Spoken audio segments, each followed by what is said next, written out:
立法會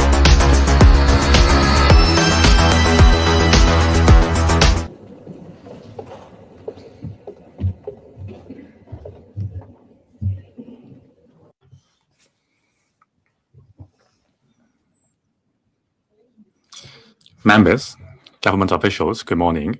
This is the first council meeting in the year of the horse. I wish that Hong Kong's economy would thrive and be as robust as a horse, and I wish everyone good health and success in your endeavor. And I also look forward to having a positive relation and take forward high-quality developments to benefit the public. Government Bill, first reading. Appropriation Bill 2026, second reading, Financial Secretary. President, honorable members, and fellow citizens, good morning. I move that the Appropriation Bill 2026 be read a second time. Today is the 9th day of the Chinese New Year, and the city is still brimming with festive spirits. The bustling New Year fairs, the buzzing night parade, and the dazzling fireworks display above Victoria Harbour have echoed the vigour and vitality symbolised by the year of the horse. Over the past year, as a result of the booming economy and capital markets, our tax revenue has increased. Coupled with the reinforced fiscal consolidation program gradually bearing fruit, our public finances have improved sooner than expected. The operating account has returned to a surplus this financial year.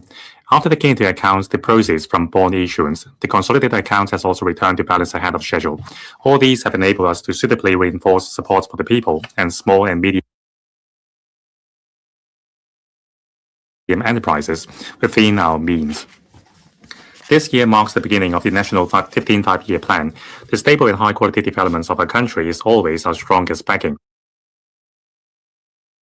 Leveraging our edge of having close connectivity with the mainland and the world, and with a large pool of talents, we will facilitate enterprises in opening up new markets. We expect Hong Kong's economy to sustain good momentum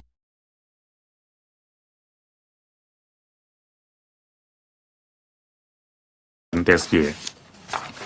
The theme of this budget is driving high-quality, inclusive growth with innovation and finance.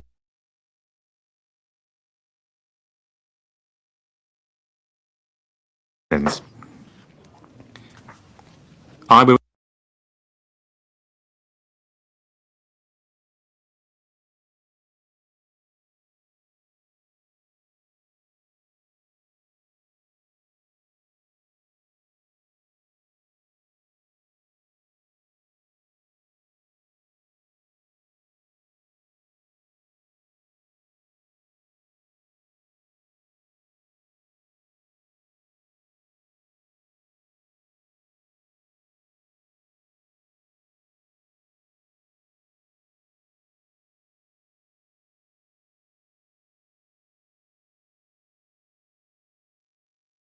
has bolstered performance of the investments and capital markets. The International Monetary Fund, IMF, projects global economic growth of 3.3% for 2025, which is broadly in line with that of year 2024. Hong Kong's economy was buoyant last year. External trade remained strong, private consumption rebounded, and fixed investment accelerated. The overall economy grew by 3.5% in the year, marking the third consecutive year of expansion. Boosted by robust demand for electronic-related products, total exports of goods from Hong Kong grew by 12% in real terms, with particularly notable increases in exports to the Chinese mainland and the ASEAN. Exports of services rose by 6.3%. Visitor arrivals surged by 12%, while cross-boundary financial services and traffic saw sustained growth. On domestic demand, private consumption expenditure rose by 1.7% for the year, reversing the downward trend from the second quarter of 2025. Amid continuing economic expansion and a recovering residential property market, growth in overall investment expenditure accelerated to 4.3%. The labor market gradually stabilized in the latter half of the year. The seasonally adjusted unemployment rate stood at 3.8% in the fourth quarter. Employment earnings showed sustained growth, with the median monthly employment earnings of full-time employees increasing by 4.2% year-on-year in the fourth quarter. Inflation remained mild. Netting out the effects of the government's one-off measures, the underlying inflation rate was 1.1% last year. The stock market delivered a stellar performance. The Hang Seng Index rose by 28% over the year. The daily turnover surged by 90% to a historic high of close to $250 billion. Capital raised through initial public offerings exceeded 2024 by more than 2 times to over $280 billion, ranking first globally. The residential property market saw increases in both prices and transaction volumes. Market activities have been active since last March, with total transactions reaching a 4-year high of nearly 63,000 for the year. Property prices rose by 3.3% for the year, ending a 3-year decline, while rental prices rose by 4.3% in the year. Transaction volume for non-residential properties rebounded, while the declines in rentals and prices narrowed. Economic outlook for year 2026 and the medium term. Entering year 2026, global trade tensions have moderated, and economic activities continue to expand in major economies.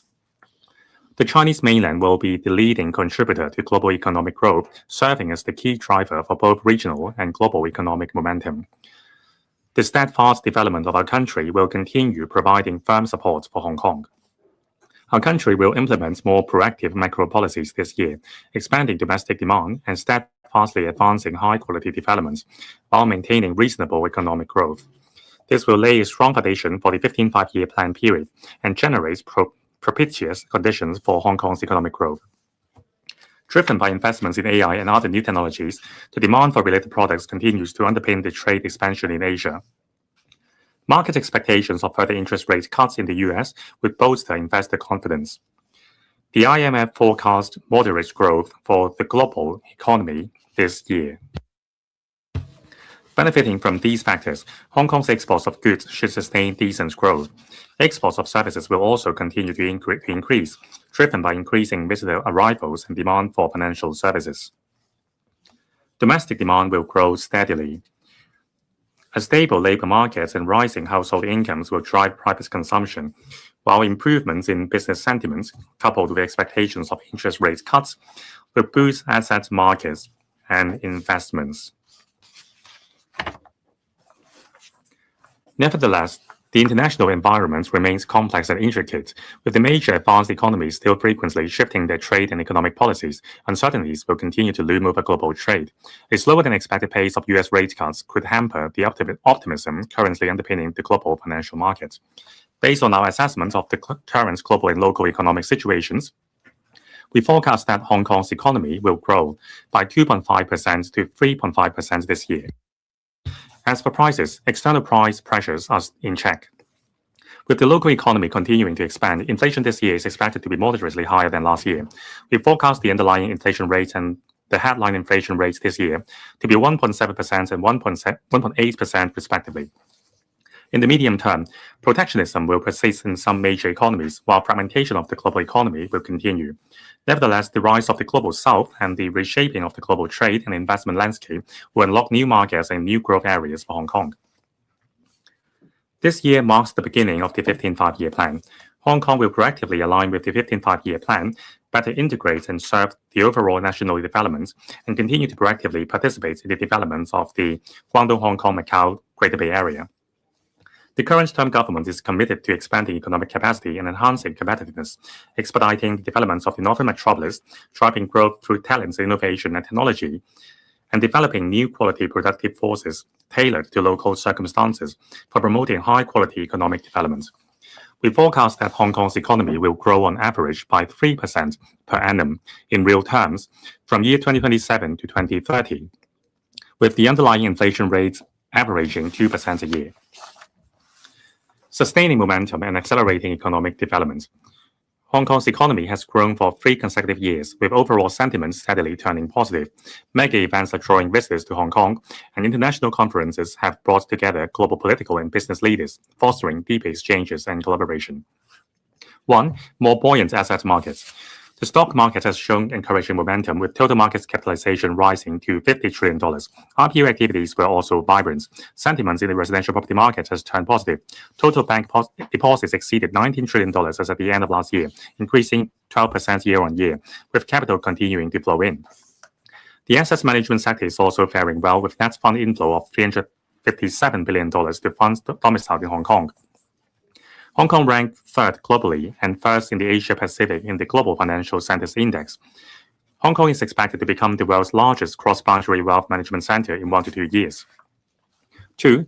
Accelerated convergence of enterprises and talents. The Office for Attracting Strategic Enterprises, or the OASIS, has attracted over 100 strategic enterprises to establish in Hong Kong.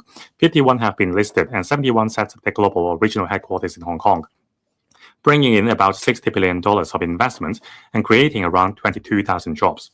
Invest Hong Kong assisted 560 enterprises in establishing or expanding their operations in Hong Kong last year, which is expected to generate about $70 billion of investment and create over 10,000 jobs. The number of companies in Hong Kong with mainland and overseas parent companies and the number of startups in Hong Kong both rose by 11%, hitting new highs. As regards talent attraction, the Top Talent Path scheme has drawn over 100,000 global elites to Hong Kong. We will continue to proactively attract investments and talents, injecting fresh impetus into Hong Kong's economy. 3. Strengthening international connections. The establishment of the International Organization for Mediation in Hong Kong has further strengthened our status as the center for international legal and dispute resolution services in the Asia-Pacific region. International conferences and exhibitions such as the Belt and Road Summit, Asian Financial Forum, Hong Kong FinTech Week, Hong Kong Maritime Week, and InnoX each drew thousands of global political, business, and industry leaders. This year, we will sustain our efforts in deepening international connections. For instance, the Asia-Pacific Economic Cooperation Finance Ministers meeting will be held in Hong Kong for the first time. 4. Soaring visitor arrivals drawn by mega events. Visitor arrivals approached 50 million last year, increasing year-on-year by 12%, with non-mainland visitors recording a growth of 15%. Hong Kong boasts an extensive lineup of mega events. The National Games, as well as the National Games for Persons with Disabilities and the National Special Olympic Games, which we co-hosted with Guangdong and Macau last year, enhanced Hong Kong's capability to organize large-scale sports events and deepen integration and collaboration among GBA cities. Less than a year after its commissioning, Kai Tak Sports Park has achieved the highest ticket sales in Asia and ranked third globally for its main stadium, registering the highest gross income of any stadium in Asia.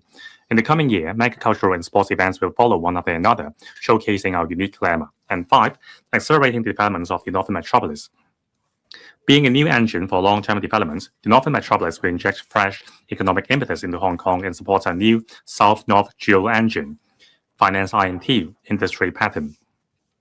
We are accelerating its development through various measures, including adopting a large-scale land disposal approach in land allocation and expediting the bringing in of enterprises and industries, as well as establishing 2 dedicated companies for Santee Technopole and Hung Shui Kiu Industry Park, respectively.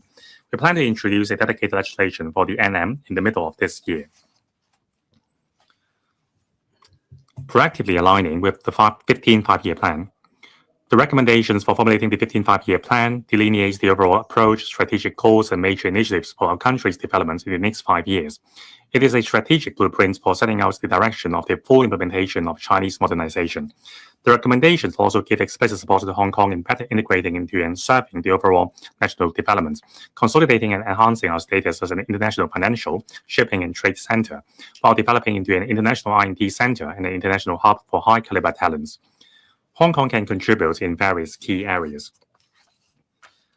1. Contributing to building a modernized industrial system and accelerating high-level scientific and technological self-reliance of our country.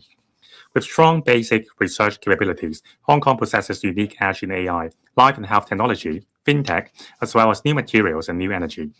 Being an international financial center, Hong Kong will drive Finance Plus, capitalizing on our financial sector to better serve the real economy and industries with competitive edge, and pressing ahead towards mutual empowerment of finance and INT. In so doing, we can leverage our strengths to serve the country's needs. 2. Proactively participating in our country's developments in promoting high-standard opening up. Hong Kong possesses unique institutional strength under one country, two systems. With our efficient aviation, shipping, and logistics services, we serve as a super connector and super value adder to help enterprises go global and bring in external investments, fostering two-way trade and investment. And 3, bringing together high-caliber talents from across the globe. Hong Kong's world-class universities and internationalized environments are conducive to attracting and bringing in top global talents in various sectors, particularly leading experts in the scientific research field from around the world. We will keep nurturing local talents, aligning with the integrated developments of education, technology, and talents of our country. The Chief Executive will lead a cross-bureau, cross-departmental task force for Hong Kong to proactively align with the 15th Five-Year Plan, and for the first time, to formulate Hong Kong's 5-year plan. We will integrate more actively into and serve the overall national development. With the synergy between a capable government and an efficient market, we aim at driving high-quality, high-value-added, and diversified economic growth. International Innovation and Technology Hub. Technology changes are reshaping the global economic landscape and generating new consumption demand and investments, while fostering the integration of industries across boundaries.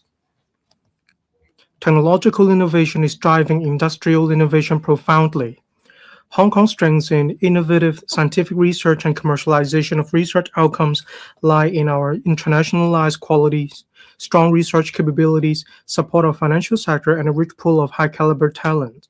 We're stepping up support measures such as computing power, land and capital, together with GBA City's well-developed advanced manufacturing to enhance our influence as a global source of original innovation.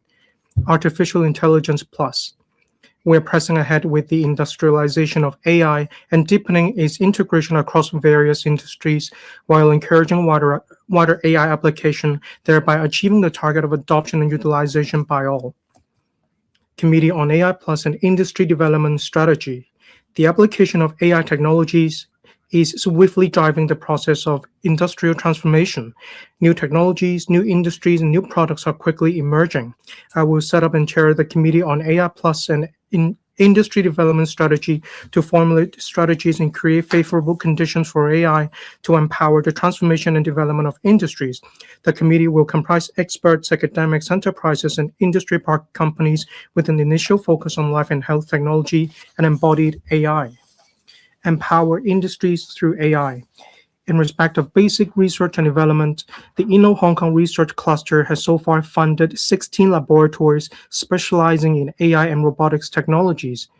Their research focuses on technologies like AI-driven robotics, which could widely apply to industries such as healthcare, logistics, smart manufacturing, and construction. The $3 billion AI subsidy scheme launched by the government has approved around 30 R&D applications in the fields of large language models, new materials and biomedicine, etc., to enhance local AI research standards and application. We are making proactive efforts to align with the National AI Plus initiative by promoting industries for AI and AI for industries through application. The Hong Kong AI Research and Development Institute Company Limited will come into operation in the second half of this year.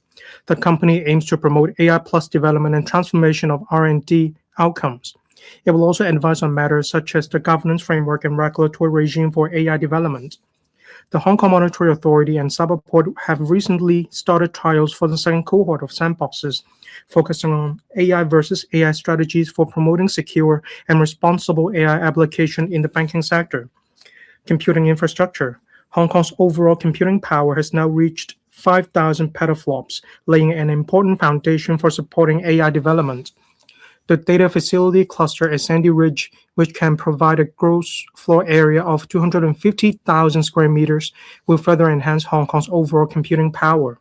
The tender result of the site will be announced shortly. The cluster will render crucial support for data and computing power required by the use of AI. AI training for all. AI brings new opportunities to society and the job market. The key is to popularize the understanding and use of AI by all levels of society. We will invite public organizations to organize in collaboration with technology enterprises and tertiary institutions, AI application courses, seminars, and competitions targeting students, young people, and members of the public for enhancing their AI awareness and application skills and to be responsible AI users. We will set aside $50 million to take forward this initiative. In the 2025-26 to 2027-28 triennium, the UGC-funded universities will introduce a total of 27 undergraduate programs related to STEAM, including AI, creative industries, data science, and so on. As regards self-financing post-secondary institutions, AI-related programs will be prioritized for inclusion in the study subsidy scheme for designated professions or sectors starting from 2027-28 academic year. Meanwhile, the Vocational Training Council, that is VTC, also includes AI application in the compulsory modules on information technology for all of its higher diploma programs. The Employees Retraining Board will be upgraded as Upskill Hong Kong, providing various types of skill-based training courses, including AI application, thereby enhancing the competitiveness of the local workforce. The Quality Education Fund has earmarked $2 billion to take forward digital education in primary and secondary schools by offering school-based AI education programs and subsidizing students to participate in related activities. We also provide AI training for teachers. Data utilization. To further enhance the utilization of data within the government, we will allocate additional resources to the Census and Statistics Department to expand its consulting and analysis services on data science for bureaus and departments in order to identify pain points in operations and propose corresponding solutions. The CNSD will also launch a new online platform for interactive data dissemination service next month. Through integrating different types of statistical data, this platform enables enterprises and the public to conduct cross-subject analysis. A natural language data query feature will be introduced into the platform in the third quarter. Empower public services through AI. Various departments are proactively leveraging AI and related technologies to promote digital intelligence for enhancing the standard of public services.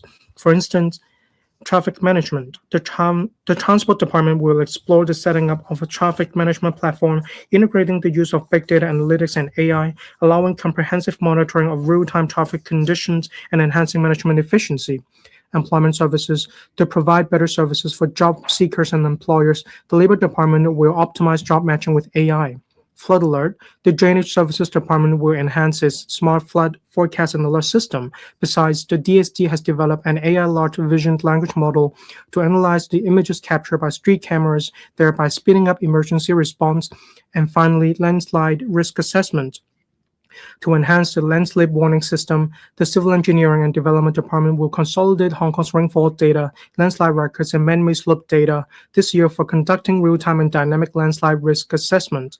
The government has set up the AI Efficacy Enhancement Team to coordinate and steer government departments to apply AI, conduct process re-engineering, and enhance efficiency. We will allocate $100 million for introducing leading technologies from the industry to accelerate digital intelligence transformation of the government. The Civil Service College will work with the Digital Policy Office DPO to provide AI training for civil servants to better grasp the relevant knowledge. Life and health. We are actively advancing the integrated development of life and health technology at upstream, midstream, and downstream levels. On upstream R&D, we will pursue its development through a 1+3 model involving the headquarters of Life and Health Technology Research Institutes to be set up in the Hong Kong Park of the Hetao Cooperation Zone, that is Hetao Hong Kong Park for short, and 3 branches to be set up by universities. In addition, we have set up various R&D centers under the Inno Hong Kong Research Clusters. On midstream outcome transformation, the research, academic, and industry sectors 1+ scheme, that is RACE Plus, has supported a total of 15 projects. As for downstream industries, 3 major I&T parks together host nearly 500 relevant enterprises and organizations, creating a vibrant ecosystem. International Health and Medical Innovation Hub, R&D and transformation of biomedicine technology. The GBA International Clinical Trial Institute, situated in the Hetao Hong Kong Park, has launched a collaboration platform with the Shenzhen Park. It provides a one-stop clinical trial support platform that brings together researchers and integrates databases for promoting R&D of biomedicine and vaccines. The International Clinical Trial Academy will be established next year, which will help the mainland's biomedicine technology to go global and attract foreign investments, thereby helping to develop Hong Kong into an international health and medical innovation hub. Cross-boundary medical collaboration. The government established the Real World Study and Application Center at the end of last year to support pharmaceutical companies and expedite the launch of innovative drugs and medical devices on the mainland and international markets, contributing to the mainland's drug regulatory science system. Development of Chinese medicine. The Chinese Medicine Development Blueprint outlines the vision for Chinese medicine development in Hong Kong with the aim of promoting comprehensive, high-quality, and high-standard development of Chinese medicine. We will inject $500 million into the Chinese Medicine Development Fund for undertaking research, training, and international publicity on strategic themes. The Chinese Medicine Hospital of Hong Kong and the Government Chinese Medicine Testing Institute have started services. The new facilities will help spur the development of CM services, scientific research and innovation and standard setting for showcasing the edge of CM to the world. Development of new industrialization. We actively steer local manufacturers towards smart manufacturing, leveraging technologies such as Internet of Things, real-time data, application of data analytics, advanced human-machine interfaces, and robotics. The new industrialization funding scheme has supported over 120 new smart production lines, drawing in private investments of over $1 billion. Moreover, the new industrialization acceleration scheme aims to encourage enterprises to establish high-end smart production facilities in Hong Kong. 4 projects have been supported so far, involving a total investment of about $2.5 billion, of which more than 70% is private investment. The government will launch the new Industrialization Elite Enterprises Nurturing Scheme this year, supporting targeted high-growth enterprises, contributing to the development of new industrialization with the aim of nurturing emerging and future industry enterprises in Hong Kong. The government is committed to implementing the cooperation agreement on the development of new quality productive forces and the promotion of new industrialization signed with the Ministry of Industry and Information Technology to promote industrial collaboration. We will set aside about $220 million for establishing in Hong Kong the first national manufacturing innovation center outside the mainland. The pilot lines for R&D and trial production of third-generation semiconductors on the Hong Kong Microelectronics R&D Institute will start operation this year to facilitate local semiconductors R&D and upgrading of industries. The new industrialization acceleration scheme has also supported 2 enterprises developing semiconductor chip technology and equipment with total investments of over $1.5 billion. We are conducting a study on the medium to long-term development of new industrialization in Hong Kong, including emerging and future industries. We aim to accelerate new industrialization and the development of new quality productive forces in the city, enabling us to integrate into our country's overall planning of new industrialization and inject new impetus into the economy. We will promote the full integration between technological innovation and industrial innovation through key infrastructures, including the Hotel Hong Kong Park and Santine Technopole. Public-private partnerships. One of the keys to realizing the vision of building the NM into a new international I&T city is to release the potential of the underdeveloped private land therein and convert them to industrial space and ancillary facilities, thereby providing staunch support for accelerated development of the real economy and industries. We are exploring ways of further encouraging developers owning land in the NM to collaborate with technology or advanced manufacturing enterprises in submitting joint development proposals to the government. We expect that through tripartite collaboration, relevant land and corporate resources will be channeled towards the target industries for priority developments in Hong Kong.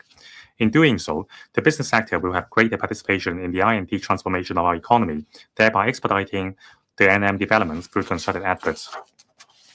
Hotel Hong Kong Park. Over 60 enterprises have moved into the first 2 buildings in Phase 1 developments of Hotel Hong Kong Park, taking up around 80% of floor area. Meanwhile, the planning for Phase 2 development has been completed. The 2 phases together will provide a total floor area of 2 million square meters.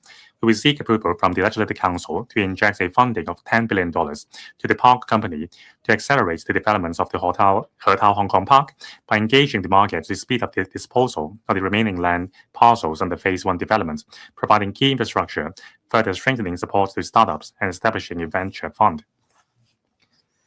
We are seeking to facilitate the convenient flow of personnel, materials, capital, and data between the Shenzhen Park and Hong Kong Park.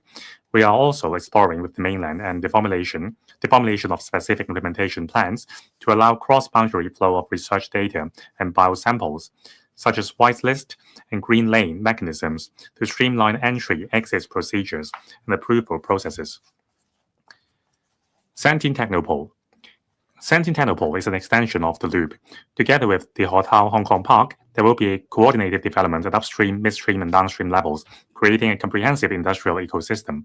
While the loop focuses on R&D, commercialization, and pilot production in the upstream and midstream levels, the Santine Technopole will provide a large piece of land which can help accelerate the commercialization of R&D results and provide industrial space for prototyping, pilots, and mass production.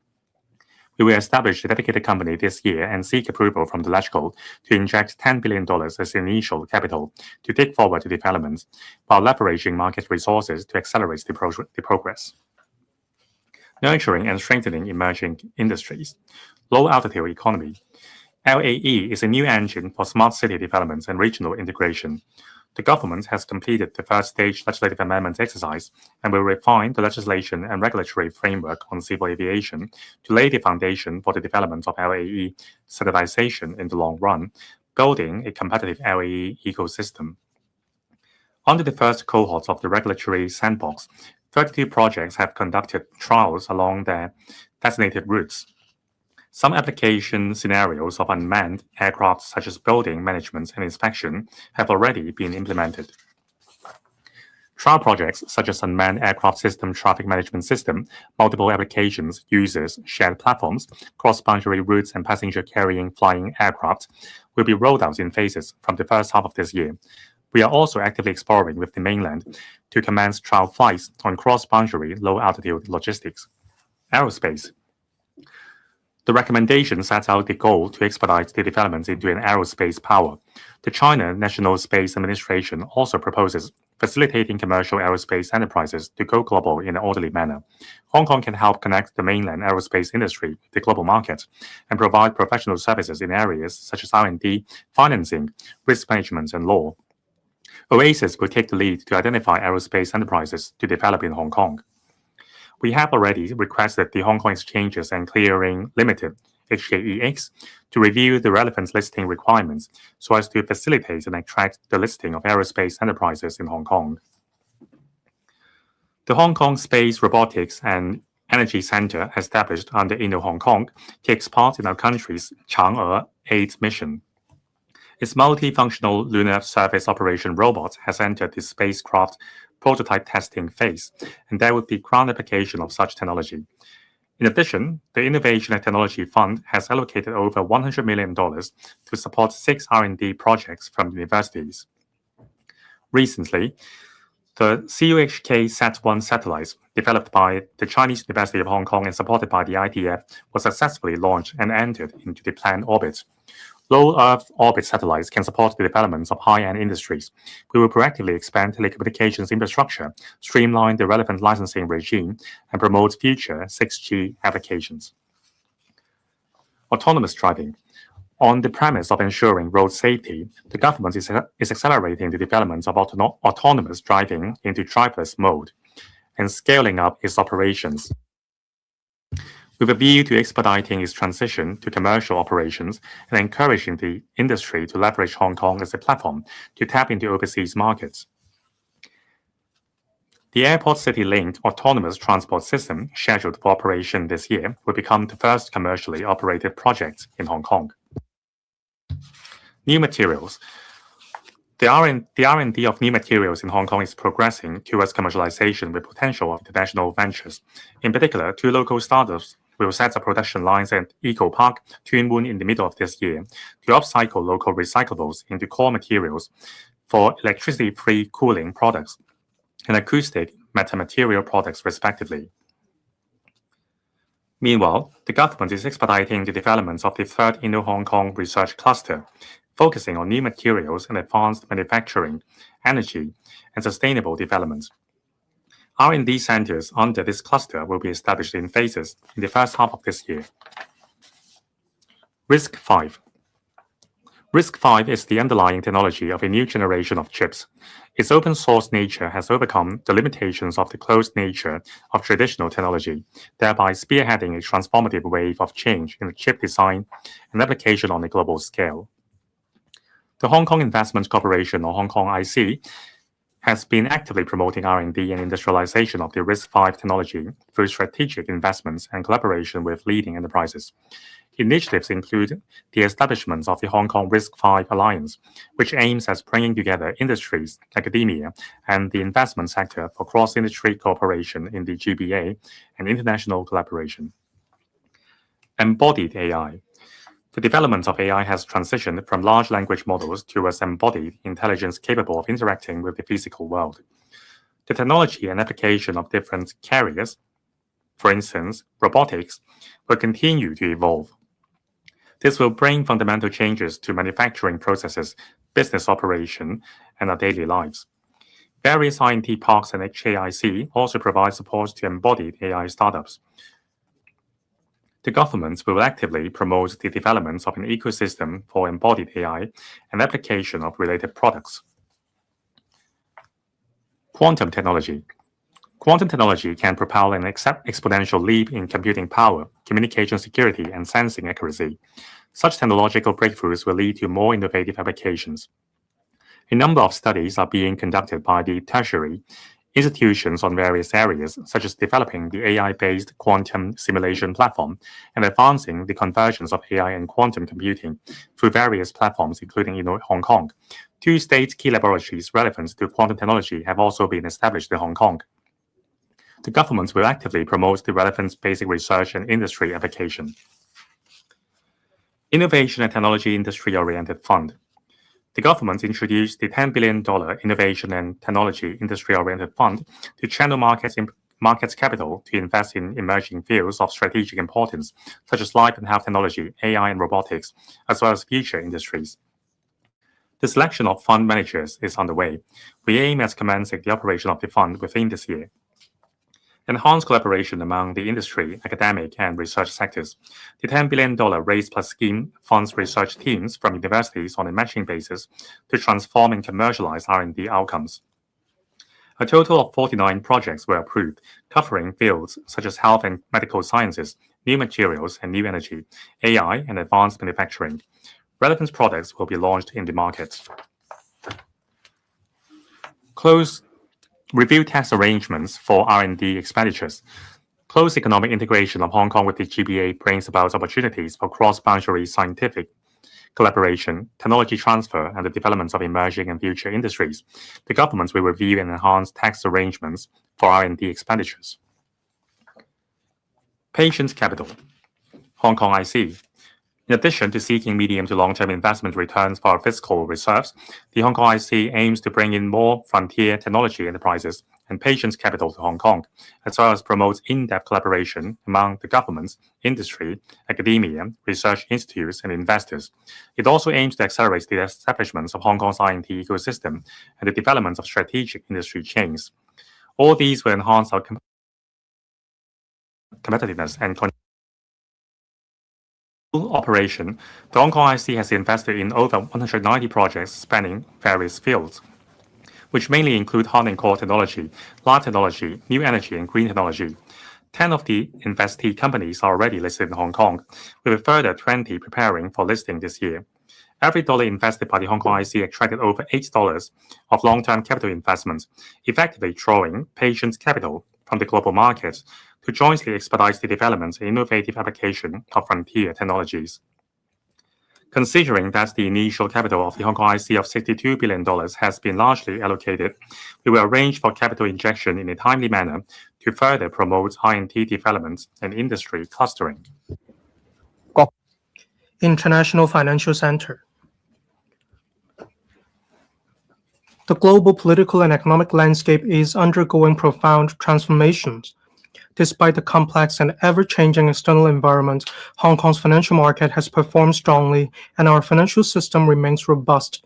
We'll continue to consolidate our existing strengths, tap into emerging fields, strengthen market systems and risk control, and deepen financial cooperation in the GBA. By doing so, we will enhance Hong Kong's role as an international financial center on all fronts and contribute to the national strategic goal of accelerating China's development as a financial powerhouse. We will also leverage our strengths in finance to drive industry development that is finance plus, consolidating existing strengths, advance internationalization of renminbi. The recommendations have called for advancing the internationalization of renminbi and pursuing greater openness of renminbi capital accounts. We would leverage Hong Kong's unique strengths and proactively align with national development strategies. Specific measures include: 1. Doubling the size of the renminbi business facility to renminbi $200 billion earlier this month to support financial institutions in facilitating the wider use of renminbi by enterprises and customers in activities such as trade and cross-boundary business. 2. Promoting more convenient foreign exchange quotations and transactions between renminbi and other regional currencies to reduce transaction costs. 3. Issuing renminbi bonds of different tenors on a regular basis to enrich product offerings in the offshore renminbi market and improve the offshore renminbi bond yield curve. 4. Exploring with the industry the formation of the offshore renminbi yield curve and looking into specific measures to improve price discovery in the short to medium-term interest rate market. And 5. Attracting high-quality issuers to increase renminbi bond issuances in Hong Kong and tapping into emerging markets to bring more cross-boundary renminbi transactions to Hong Kong. In order to enrich mutual market access, we will actively explore with the mainland the acceleration of the issuance of mainland government bond futures in Hong Kong, the inclusion of real estate investment trusts, that is REIT, under mutual access, and the inclusion of a renminbi trading counter under the southbound trading of the Stock Connect. We will explore further enhancements to the Bond Connect securities market. Since the implementation of severe weather trading arrangements by the Hong Kong X in September 2024, the stock market has operated in inclement weather for 7 trading days. The trading maintained market liquidity while generating stamp duty revenue of about $2.5 billion. To continue enhancing the securities market, attracting issuers, and boosting market efficiency, the Hong Kong X will take forward the following measures. 1. Consulting the market in the first quarter on the revision of listing requirements for enterprises with weighted voting right structures, facilitation of the secondary listing of overseas issuers, enhancement of the IPO process, and provision of greater flexibility for biotechnology and specialist technology companies applying for listing, and so on. 2. Implementing the enhanced structured product listing framework and putting forward specific implementation proposals for the settlement cycle of T+1 for market consultation in the first half of this year. And 3. Taking forward board lot reforms in the securities market and launching the uncertificated securities market regime in collaboration with the SFC and the industry this year. We will also introduce the next stage of reforms, including enhancing the regulatory regime for listed companies, providing specific guidelines for overseas companies seeking secondary listing in Hong Kong, offering more overseas market as recognized exchanges, and continue to explore with the market the provision of an over-the-counter trading platform for the listed stocks or those requiring special handling. Bond market. The SFC and the Hong Kong MA are actively implementing the roadmap for the development of fixed income and currency markets announced last year. It includes boosting issuance in the primary market, enhancing liquidity in the secondary market, and expanding offshore renminbi business. The electronic bond trading platform will also be launched in the second half of this year, thereby reinforcing Hong Kong's position as a global fixed income and currency hub.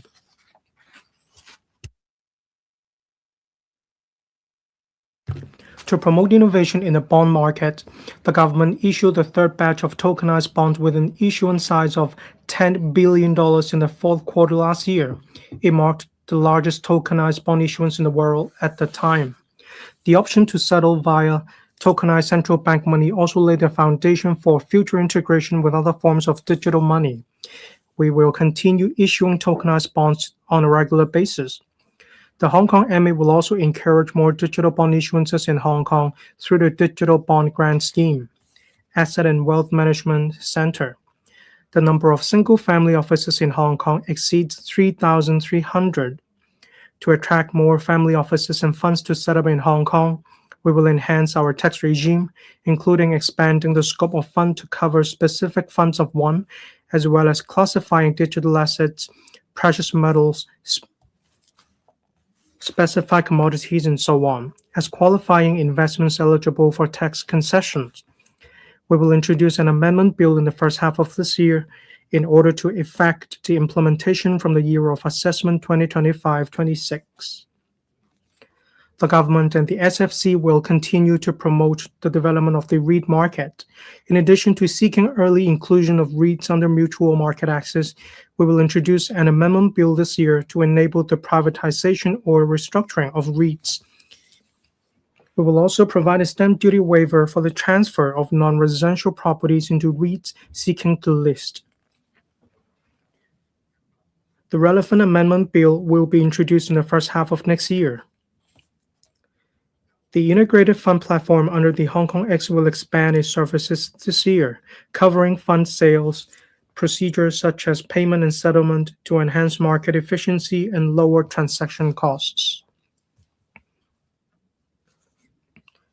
Exploring emerging sectors. Corporate treasury centers. We are determined to strengthen the role of Hong Kong as a key base for the establishment of corporate treasury centers and boost the city's appeal as a platform for bringing in and going global. To this end, we will announce a series of enhancement measures in the middle of this year, including providing additional tax incentives and flexibility to CTCs and their associated companies and introducing a pre-approval mechanism. Attracting enterprises to redomicile to Hong Kong. Since the commencement of the company redomiciliation regime last year, the company's registry has approved a total of 22 redomiciliation applications, while about 20 applications are being processed. We will step up publicity to attract more enterprises to set up in Hong Kong. Facilitating asset management by enterprises. To enhance the business environment and facilitate internal restructuring by enterprises, we propose to relax the criteria for stamp duty relief in relation to the intra-group transfer of assets. This would expand the scope of eligible associated body corporates. We will introduce an amendment bill this year, and a new arrangement will apply retrospectively to instruments signed from today. Developing fintech and financial infrastructure. Development of digital assets. The government published the second policy statement on digital assets for developing Hong Kong into a global hub for digital asset innovation through the establishment of a comprehensive regulatory framework. We will introduce a bill this year to establish licensing regimes for, among others, digital asset dealing and custodian service providers. Hong Kong has implemented licensing regime for issuers of fiat reference stablecoins. The first batch of licenses will be issued next month.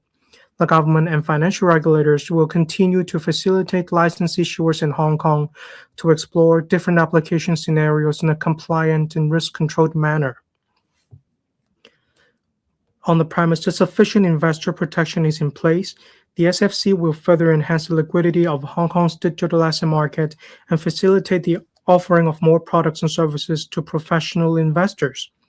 The SFC will also set up an accelerator to expedite market innovation. To support the application of tokenization technology in bond issuance and transactions, the government will provide guidelines to clarify that registers of debenture holders can be kept in the form of a distributed ledger.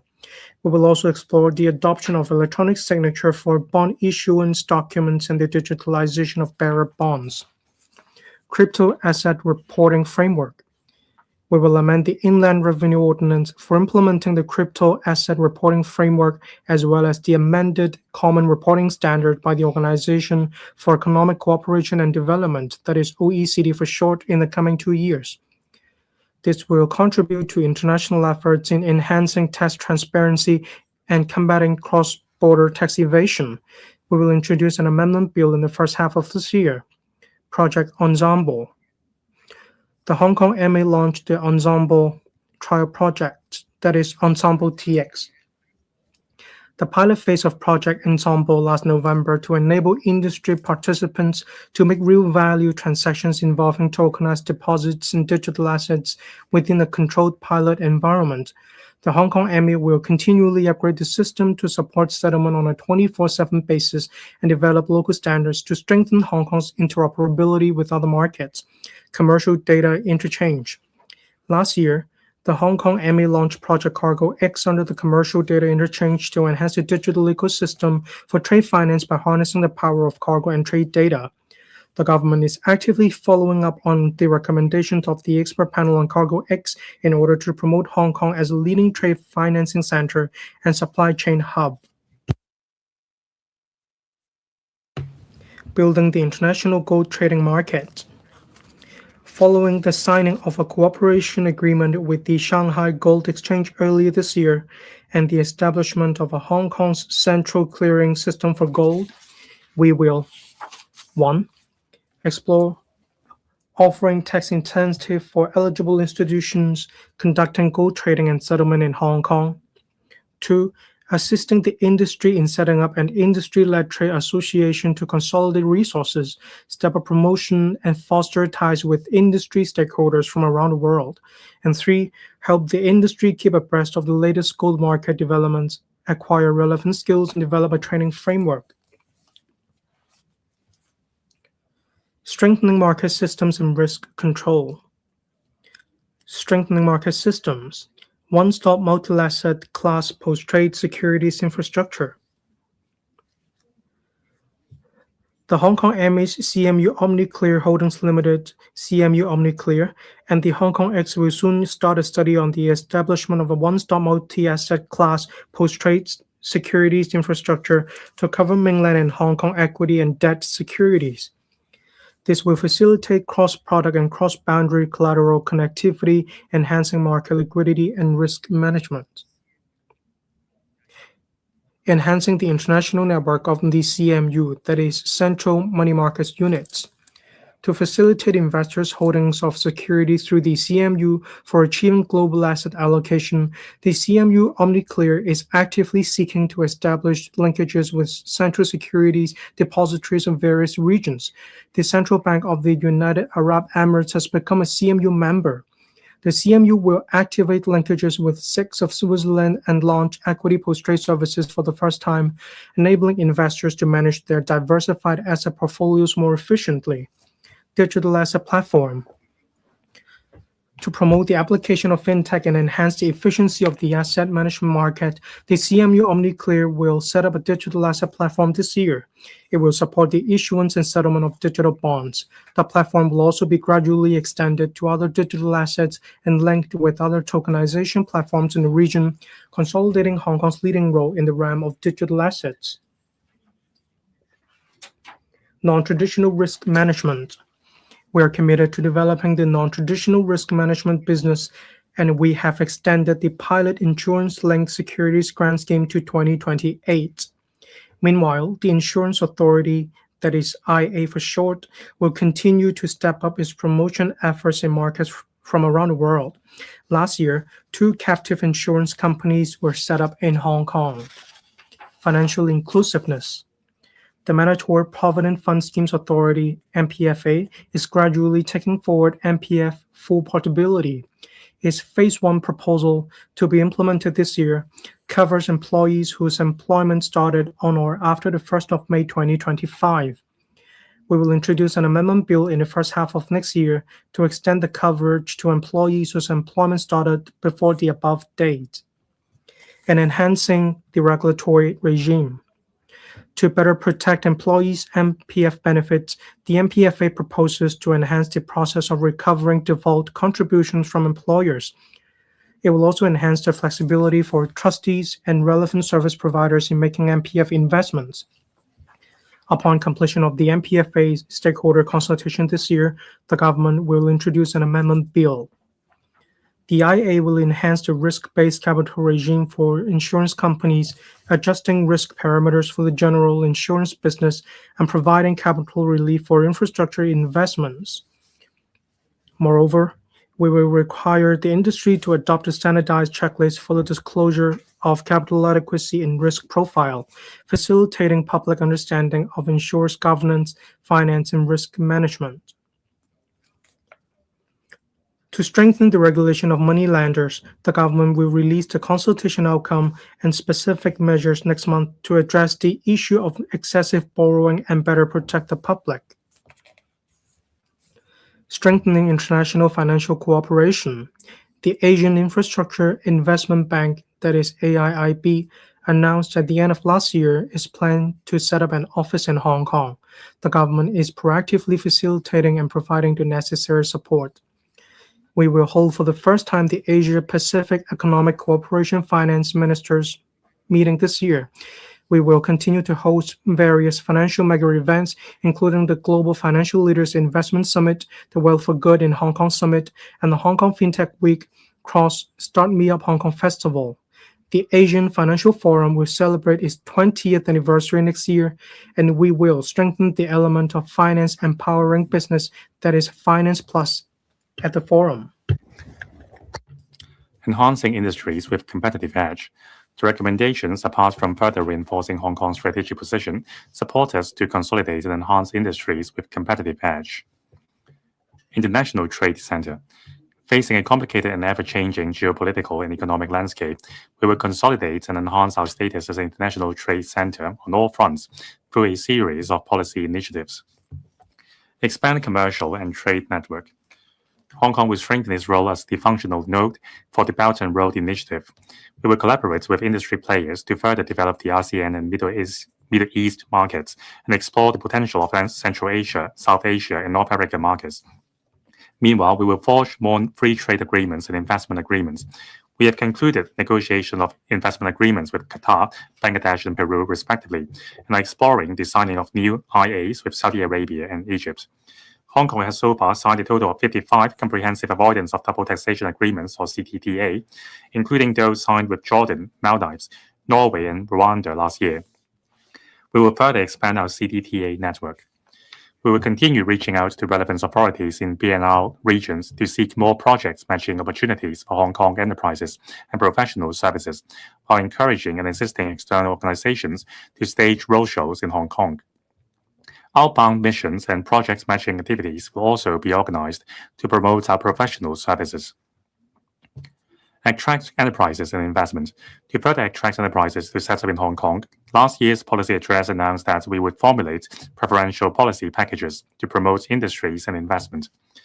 We have formulated a preliminary framework which would take into account a series of factors, including the enterprise's industry and its technology level, as well as the potential economic contributions and employment opportunities it can bring to Hong Kong. The tools include land grant arrangements, financial subsidies, and tax incentives. The preferential tax rates will be half rates of 5%.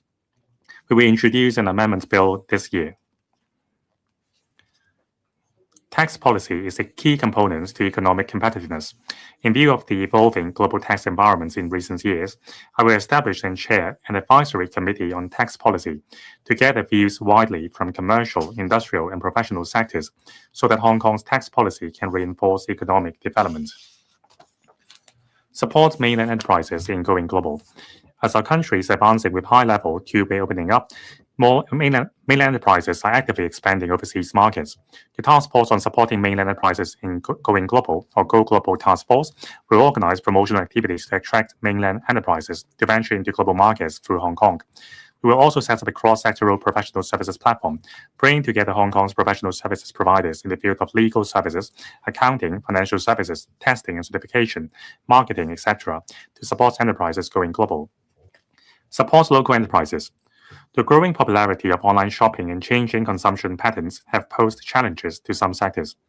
The government is enhancing various measures to strengthen the competitiveness of SMEs. The dedicated fund on branding, upgrading, and domestic sales, or BUD fund, has been well received by enterprises. The government will inject $200 million into the fund, raise the funding ceiling of Easy BUD to $150,000 per application, and provide more targeted funding support for enterprises in AI application.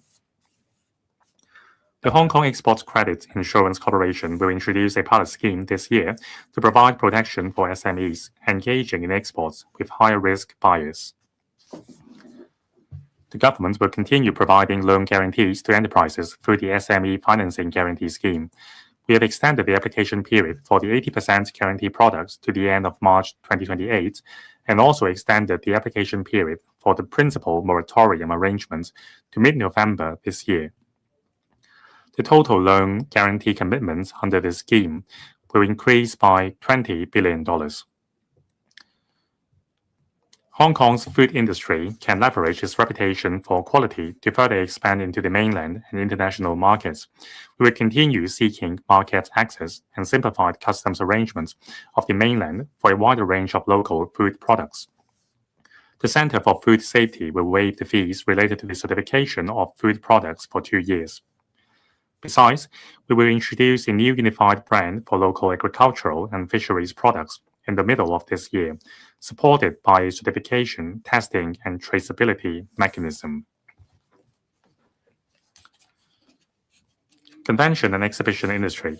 To promote further development of the exhibition industry and brand building as an international convention exhibition hub, the government will earmark $100 million for attracting large-scale international exhibitions with new elements to Hong Kong through collaborating with relevant organizations on a pilot basis.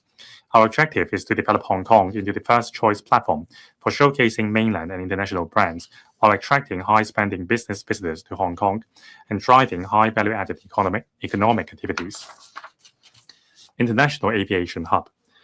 The Hong Kong International Airport is the world's busiest cargo airport. Its cargo throughput exceeded 5 million tons last year, and its passenger throughput reached 61 million, marking a year-on-year increase of nearly 15%. We will strive to enter into new air services agreements and expand traffic rights with regions demonstrating development potential, such as the Middle East, Central Asia, Africa, and South America, so as to further enhance our competitiveness as an international aviation hub. The new passenger departure facilities at Terminal 2 of the Hong Kong IA are scheduled to commence operations in May, which will substantially enhance the airport's overall capacity. Airport City. The Airports Authority Hong Kong, or AAHK, is proactively attracting businesses and investments to develop Airport City, Skytopia, into a world-class landmark. Relevant developments include the Asia World Expo Phase 2, art storage facilities, and the yacht base. Aircraft Parts Processing and Trading Center. The AAHK is pressing ahead with a leading overseas aircraft services company to provide professional services such as aircraft dismantling and parts recycling in Hong Kong, thereby developing Hong Kong into the first aircraft parts processing and trading center in Asia.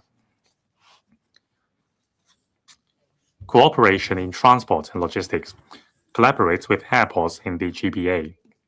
Since the launch of the direct passenger service from Zhuhai to Hong Kong for passengers taking flights at Hong Kong IA, over 100,000 passenger trips have been made.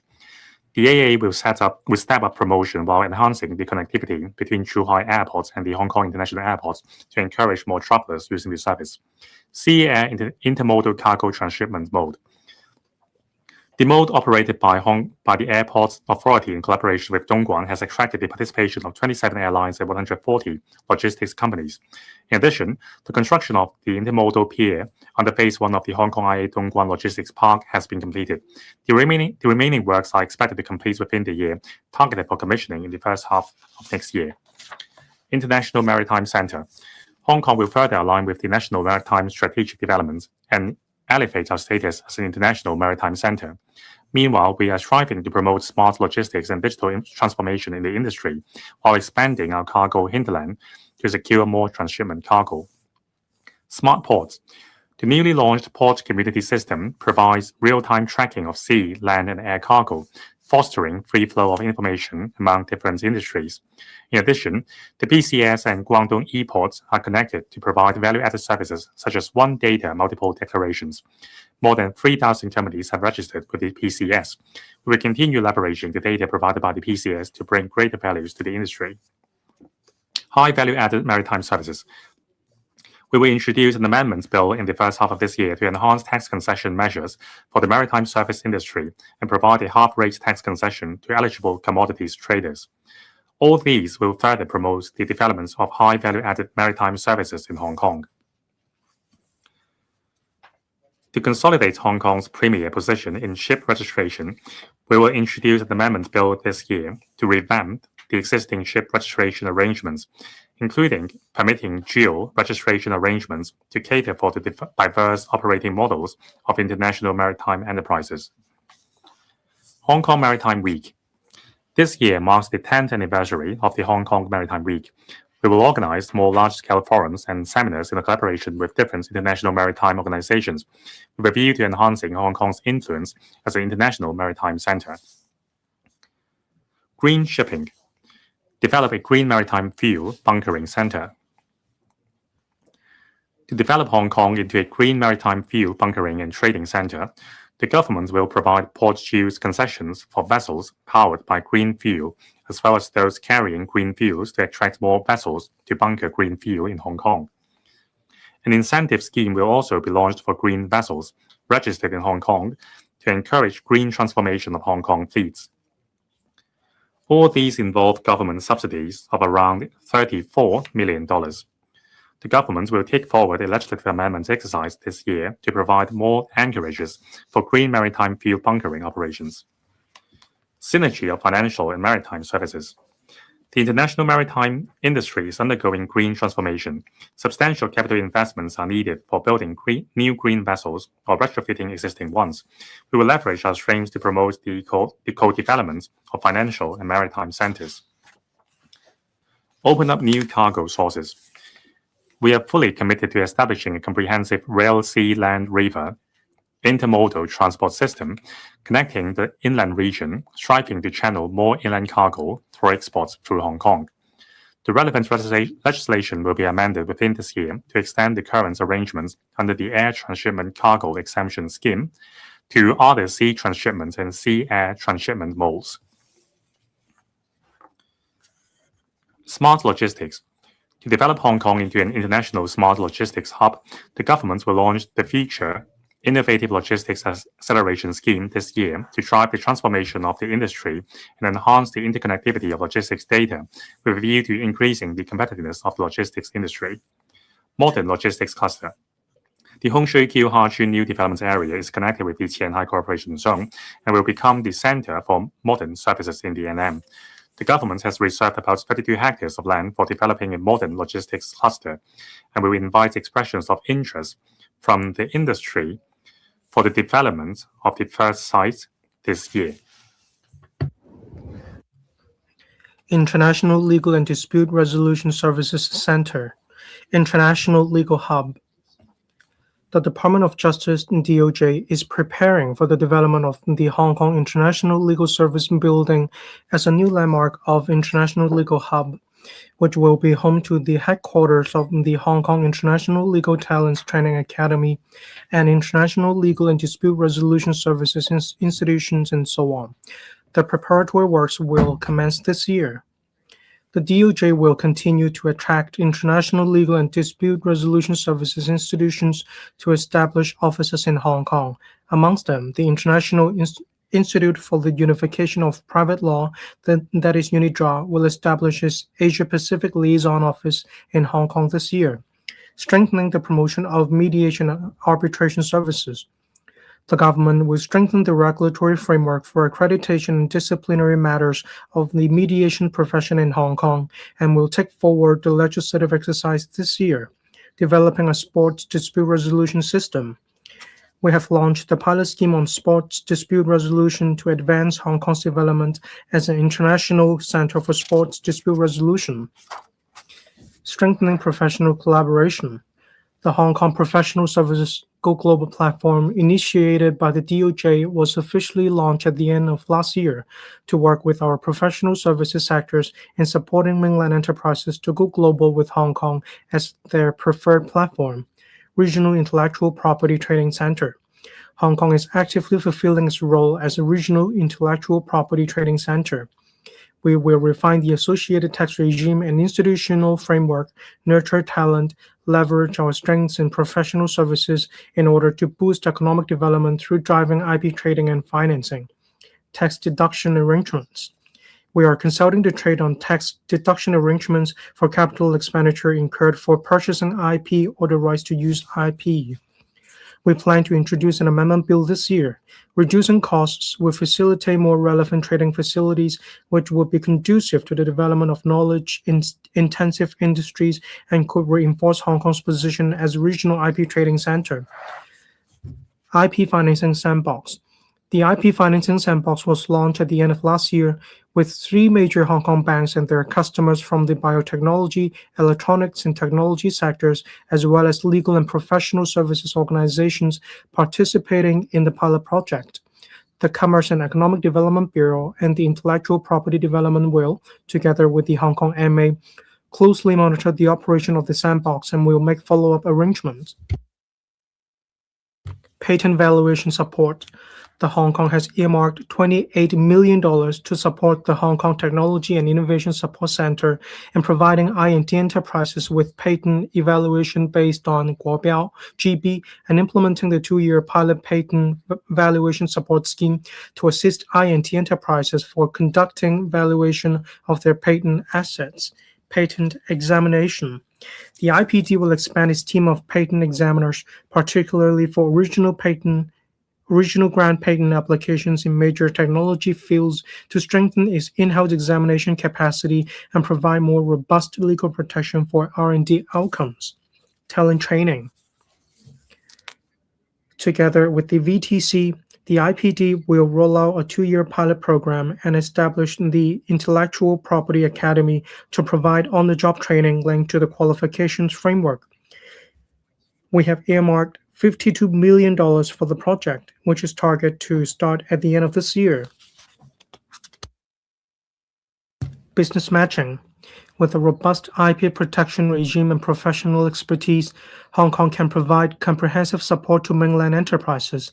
Following the arrangement for mainland enterprises to participate in matching activities in Hong Kong at the end of last year, the IPD will collaborate with mainland to organize Hong Kong IP professionals to participate in mainland business matching programs in the middle of this year. International Hub for High Caliber Talent. Hong Kong ranks first in Asia and 4th globally in the World Talent Ranking 2025. We will continue nurturing local talent, attracting talent globally, and developing an international education hub to achieve the integrated development of education, technology, and talent. Nurturing talent. I&T. Through the STEM internship scheme, we encourage university students to gain I&T-related work experience, providing nearly 20,000 internship opportunities so far. The Research Talent Hub has approved over 15,000 applications, providing subsidies for institutions to engage STEM university graduates to undertake R&D work. Finance. The Hong Kong Academy of Finance is committed to nurturing financial leaders with global vision. Its Financial Leaders Program has attracted over 80 senior executives, benefiting nearly 50 institutions. The GBA FinTech two-way internship scheme for post-secondary students provides subsidies for students from Hong Kong and the mainland to take part in short-term internships in FinTech companies. About 30 enterprises and 100 students have taken part in the scheme. To enhance the professional competency of insurance practitioners, we will extend the program to enhance talent training for the insurance sector by 3 years. Legal and dispute resolution. The Hong Kong International Legal Talent Training Academy has provided professional practical training for over 2,000 participants from various places and will continue facilitating experience sharing with legal and dispute resolution practitioners in the mainland, Belt and Road, and other jurisdictions. Aviation. We are focusing on training both serving and newly recruited aviation personnel. The Hong Kong International Aviation Academy will, in partnership with the Chinese University of Hong Kong, launch a new Master of Science in Aviation Management program this year. The Academy has also, in collaboration with an overseas aeronautic services company, set up the Aircraft Engineering Training Center to offer a range of professional training courses on aircraft maintenance, aircraft parts processing, and certification. Construction industry, We'll continue to nurture construction professionals to cater for future manpower demand. To assist more graduates in obtaining professional qualifications, we will allocate $65 million to provide additional government-funded training places this year. Attracting talent. The various talent admission schemes have attracted over 270,000 talented individuals from around the world, with the Top Talent Pass scheme drawing over 100,000 global elites contributing to Hong Kong's economic development. The Hong Kong Talent Engage will continue to step up its efforts to attract talent from the mainland and overseas and expand its network of working partners to help incoming talents and their families to settle in Hong Kong. Inno Hong Kong has worked with more than 30 top universities and research institutions in the mainland and overseas, bringing together more than 3,000 researchers for world-class scientific research collaborations. We launched the $3 billion Frontier Technology Research Support Scheme last year to align with the country's strategic plan for frontier technology development. As a major international education hub, Hong Kong boasts 5 of the world's top 100 universities and ranks second globally in terms of education competitiveness according to the World Competitiveness Yearbook 2025 of the International Institute for Management Development, IMD. Third Medical School. The government has earmarked resources to support, on a matching basis, the Hong Kong University of Science and Technology, Hong Kong UST, in developing the Third Medical School, which aims to admit its first cohort of students in the 2028-29 academic year. The new medical school will focus on nurturing talent with both clinical and R&D capabilities and attracting more medical talent to take up teaching and research positions. The government has reserved land at Ngau Tam Mei in the Annam for the permanent campus of the new medical school and for the development of an integrated teaching and research hospital. Resources will be earmarked accordingly. The government will further explore with Hong Kong UST the development and operation model of the integrated teaching and research hospital and fully supports the commencement of the project as soon as possible. NM University Town. For the development of the NM University Town, we will roll out 3 sites in Hong Shui Kiu Hachi New Development Area shortly for application by UGC-funded universities and universities of applied sciences for campus development. We will earmark $10 billion for providing loans to support campus development. Establishing the Study and Hong Kong brand. The Education Bureau, EDB, has set up the task force on studying in Hong Kong to attract top-notch students globally. The Study in Hong Kong Week, currently underway, features key events including the Asia-Pacific Association for International Education Conference and Exhibition, which is one of the world's top 3 international higher education conferences, and the International Symposium hosted by the Alliance of Universities of Applied Sciences. Integrated development of culture, sports, and tourism. We will continue promoting the integrated development of culture, sports, and tourism to provide better urban living experience for residents and visitors. Tourism industry. Last year saw an increase of 12% in visitor arrivals, creating business and job opportunities for related sectors. In the coming year, we will allocate $1,660 million to the Hong Kong Tourism Board. Highlight Hong Kong's uniqueness to enhance tourism appeal. Hong Kong is the events capital of Asia. The Hong Kong TB will scale up its flagship events and promotion, introducing new elements and extending events duration, and organize more signature festive events to highlight Hong Kong's East meets West uniqueness. Building on the success of last year's immersive light show in Central, featuring spectacular 3D light shows, the Hong Kong Tourism Board will launch a brand new show with the theme of lights festivals across various locations at different times of the year to replace a symphony of lights.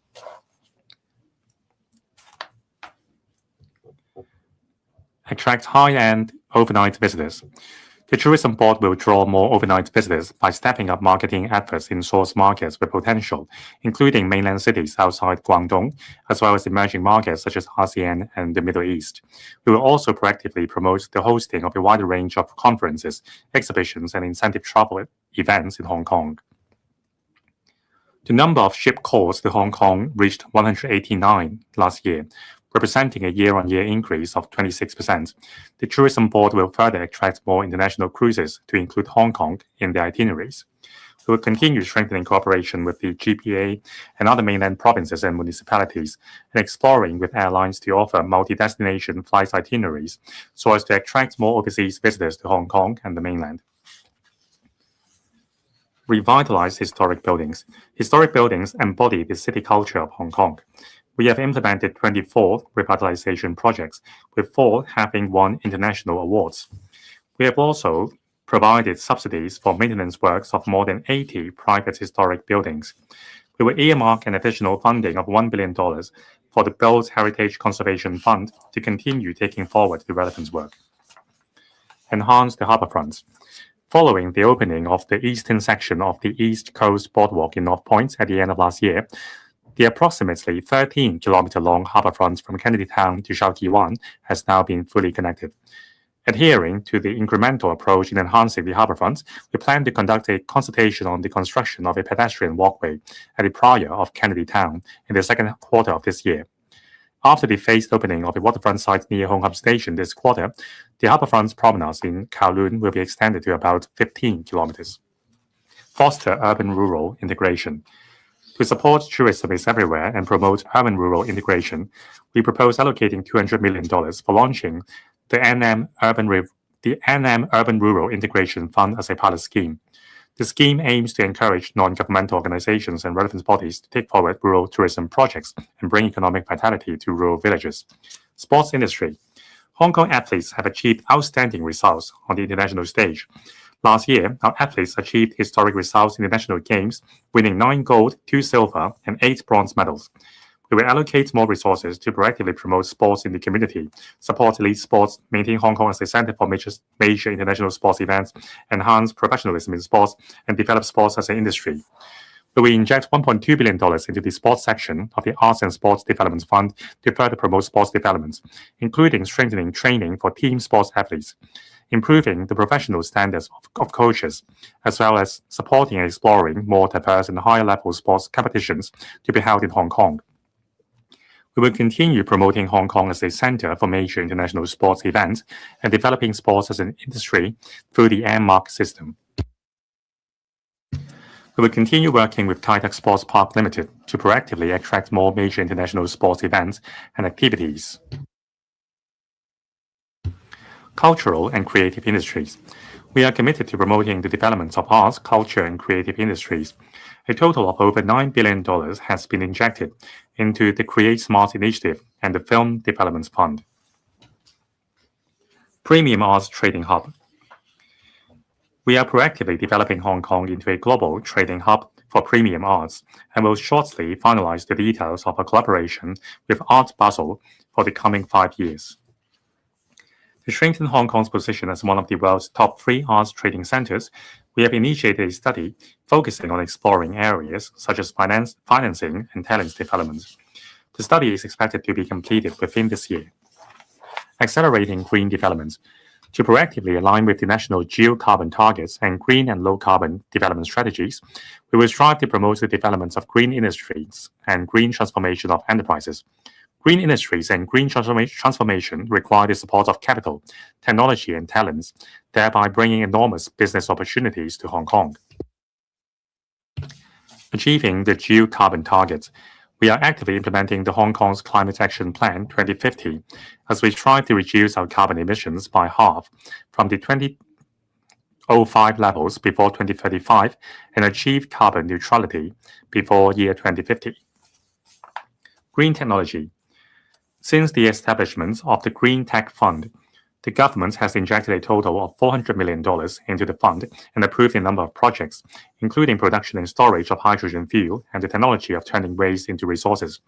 In particular, a university research team has promoted its newly developed industrial wastewater treatment technology to the GPA and the Yangtze River Delta region, while another is planning to promote a new fuel cell stack technology in collaboration with a hydrogen fuel cell enterprise. Hydrogen development. Pursuant to the strategy of hydrogen development in Hong Kong, we will formulate hydrogen standard certification. We are consulting the trade on the framework. We will view the establishing a certification system that connects with both the mainland and the world, building Hong Kong into a demonstration platform for the export of green and low-carbon hydrogen technologies and products. We will host the Hydrogen Week in May to foster international exchanges and organize visits to the mainland on the development of hydrogen applications for overseas experts. Green finance. To consolidate and enhance Hong Kong's status as an international green finance center, the government will continue issuing sustainable bonds, establishing an enabling regulatory environment, and strengthening cross-sectoral collaboration, including taking forward the implementation of the Hong Kong Sustainability Disclosure Standards. The Accounting and Financial Reporting Council is consulting the public on the proposed regulatory framework for assurance. The HKMA has been refining the Hong Kong taxonomy for sustainable finance to more effectively address the financing needs of relevant projects, thereby expediting low-carbon transition in the region.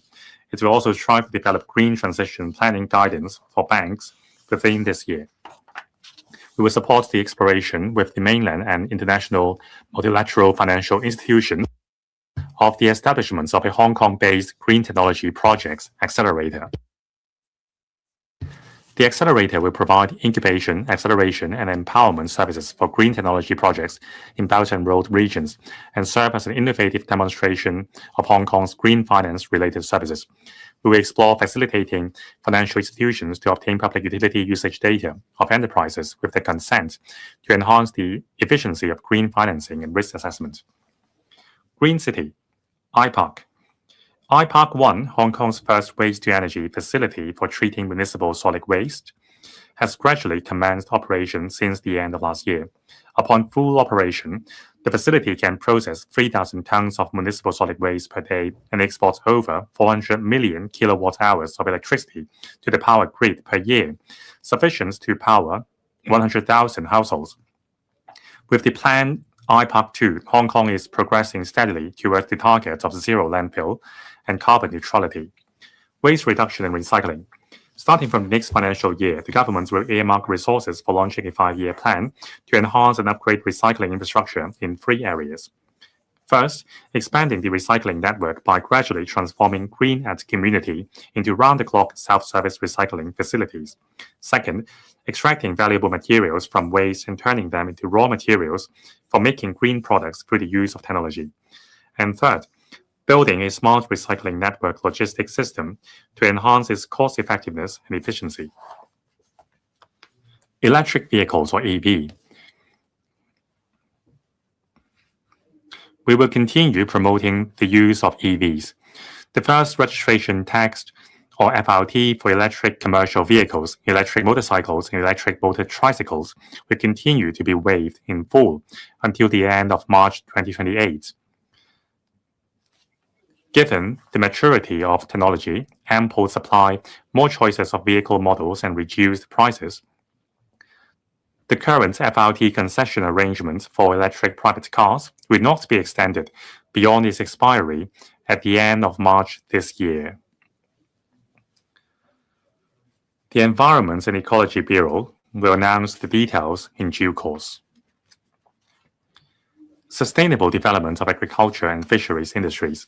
We are sustaining our efforts in taking forward the blueprint for the sustainable development of agriculture and fisheries. For the fisheries sector, the modernized marine fish culture farms at Wong Chuk Kok Hoi and Myers Bay new fish culture zones have commenced operation. R&D of fish fry and development of processing facilities for local fisheries products will continue to be supported by the Sustainable Fisheries Development Fund.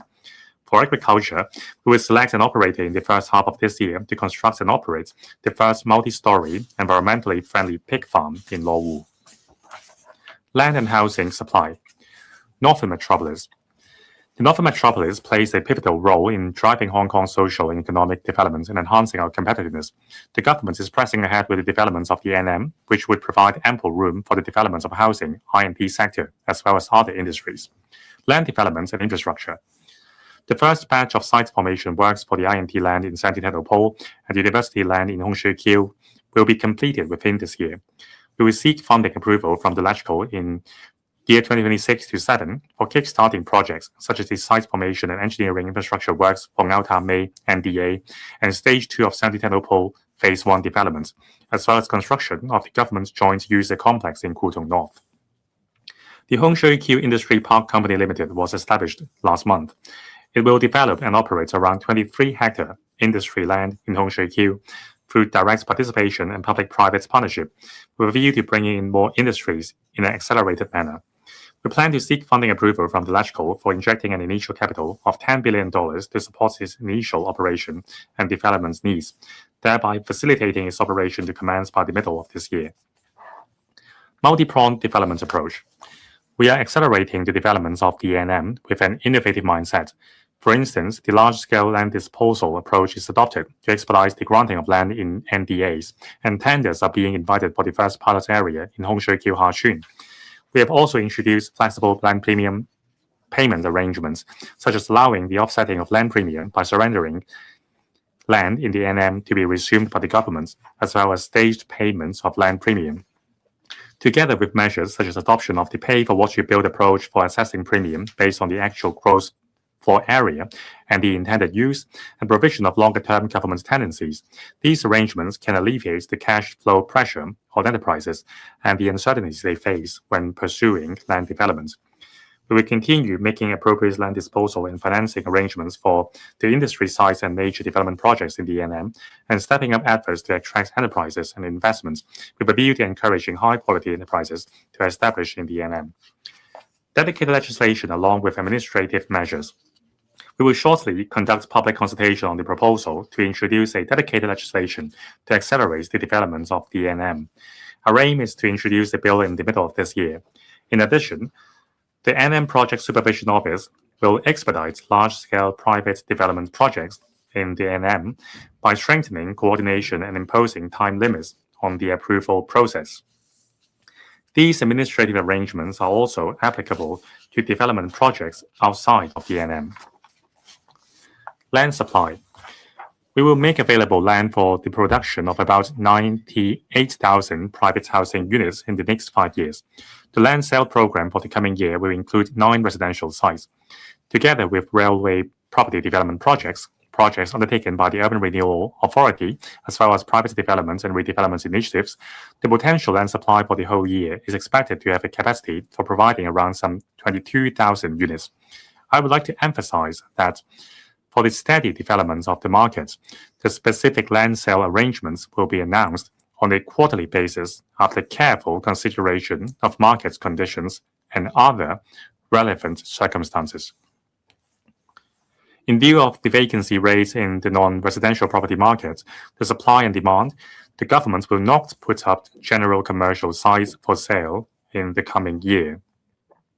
In addition, the Hong Kong IC will collaborate with regional and international long-term capital to channel funds into high-quality commercial property projects that align with Hong Kong's industrial positioning and match them with enterprises from target industries. Separately, the Development Bureau is inviting the market to submit expressions of interest for post-secondary student hostel development on 3 sites. Subject to market response, the relevant sites may be put up for tender. Housing supply.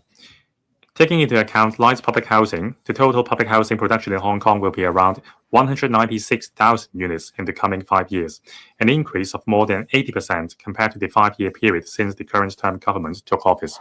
Around 9,500 light public housing units were built and commissioned last year. We are steadily moving towards the target of completing around 30,000 LPH units by 2027 to 8. The basic housing unit regulatory regime will come into effect in March with a 48-month transitional arrangement. On private housing supply, we estimate that the completion of private residential units will average at around 17,000 units annually over a 5-year period from this year, representing a decrease of about 8% over the annual average of the past 5 years. The potential supply of first-hand private residential units for the next 3 to 4 years will be around 104,000 units. Infrastructure development, transport infrastructure. The government has recently announced a transport strategy blueprint outlining strategies and specific recommendations for the sustainable development of the transport system in Hong Kong. Guided by a public transport-oriented principle, the blueprint aims to enhance cross-boundary transport infrastructure, facilitate the movement of people and goods within the GBA, and drive smart transformation to provide greater convenience for the public and tourists. We are pressing ahead with a series of railway, major road, and smart and green mass transit system projects to form an 8 vertical and 8 horizontal layout. Among them, the central Kowloon bypass Yamate section is now open to traffic, while the remaining Kowloon Bay section is expected to be completed by the end of this year. By then, it will only take about 12 minutes to travel between Yamate and Changkwano. As for railways, projects including Kutong Station, Tongchong Line Extension, Hongshui Q Station, Tumun South Extension, and Oyster Bay Station, and so on, will be completed progressively from next year onwards. We are taking forward the Northern Link, Main Line, and Spur Line at full steam for commissioning simultaneously by 2034 or earlier. We are also actively taking forward the Hong Kong-Shenzhen Western Rail Link Hongshui Q Tianhai project with a target of inviting tender for its detailed design and construction next year and commissioning in 2035. Besides, tender for the Smart and Green Mass Transit System project in Hongshui Q Hachun NDA is expected to be invited this year. We are also pressing ahead with the investigation study for the NM Highway with priority given to the Santin section. The target is to invite tenders for the main construction works next year, aiming for commissioning by 2036 or earlier. Professional development of construction industry, application of robots. We have required public works projects to adopt construction robots in suitable processes. To this end, the Construction Industry Council will also provide relevant training to promote the effective use of robots in the industry. Promoting application of INT. The Construction Innovation and Technology Fund serves to promote the industry-wide application of INT, thereby enhancing productivity and site safety as well as reducing construction costs.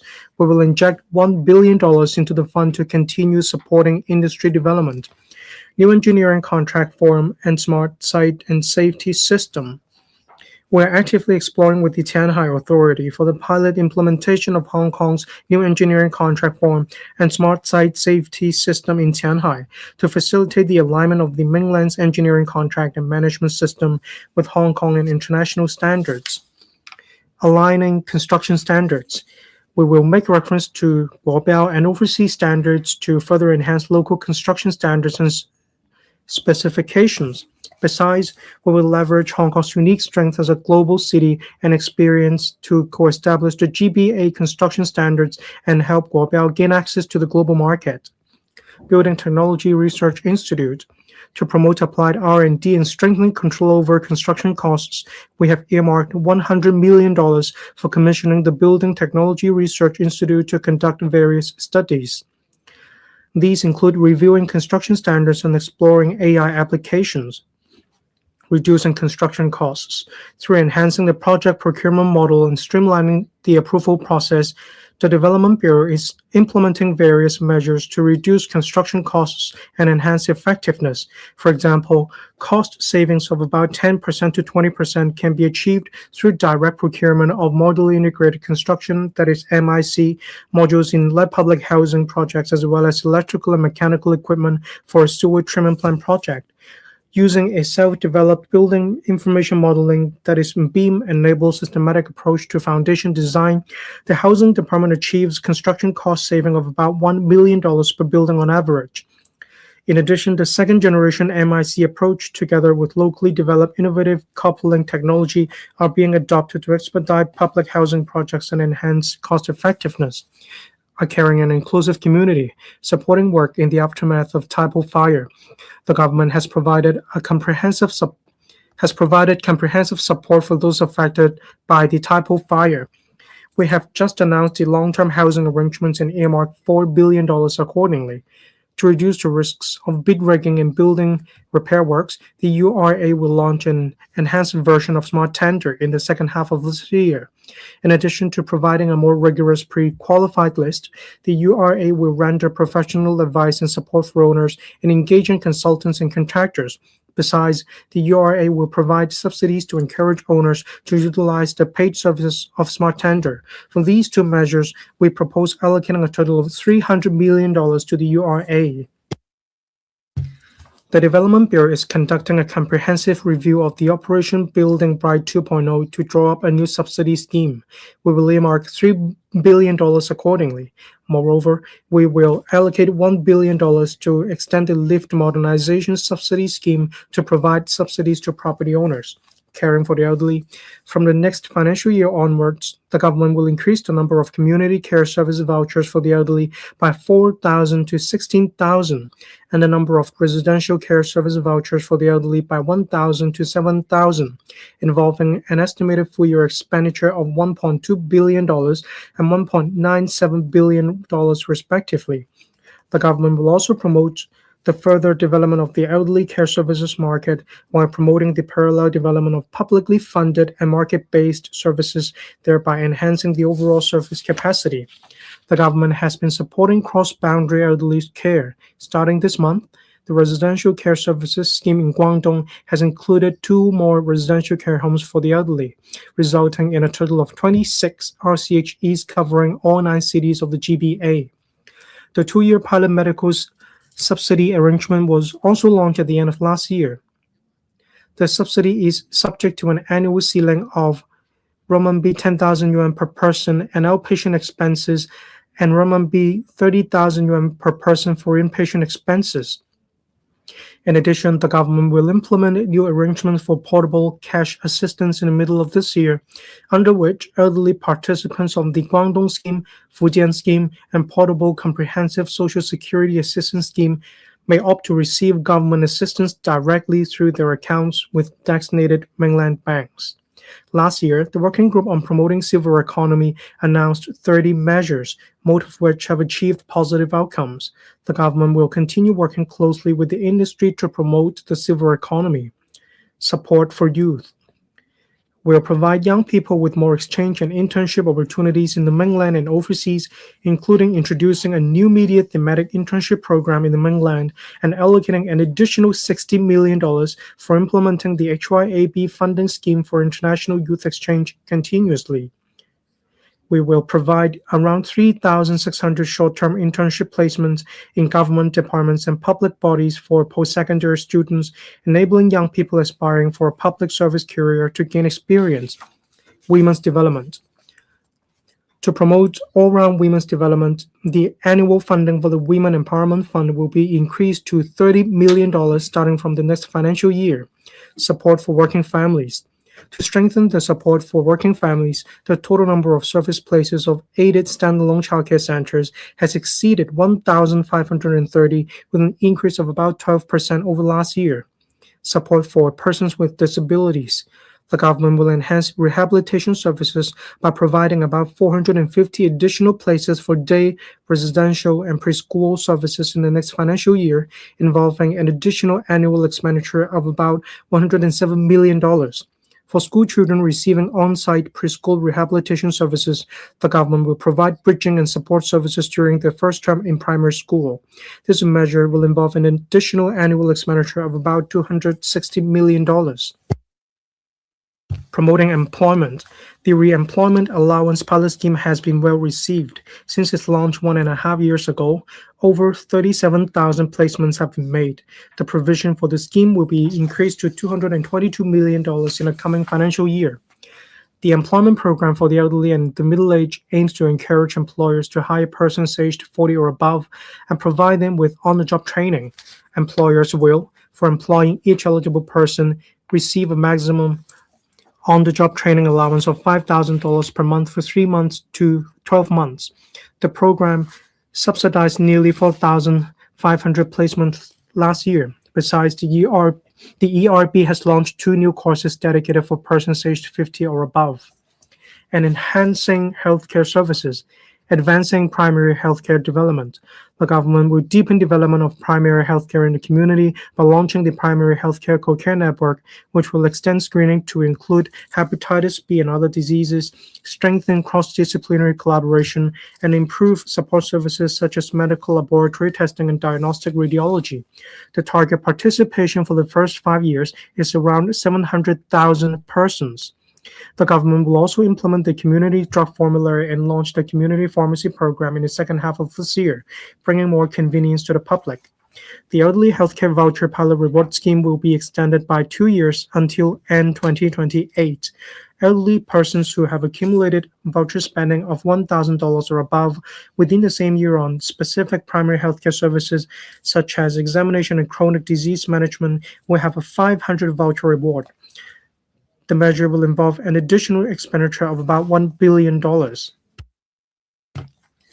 Delivering public health care services. The 16 projects under the first hospital development plan will be completed progressively, taking into account the latest demographic structure and distribution. We are reviewing the scale and priority of projects under the second hospital development plan.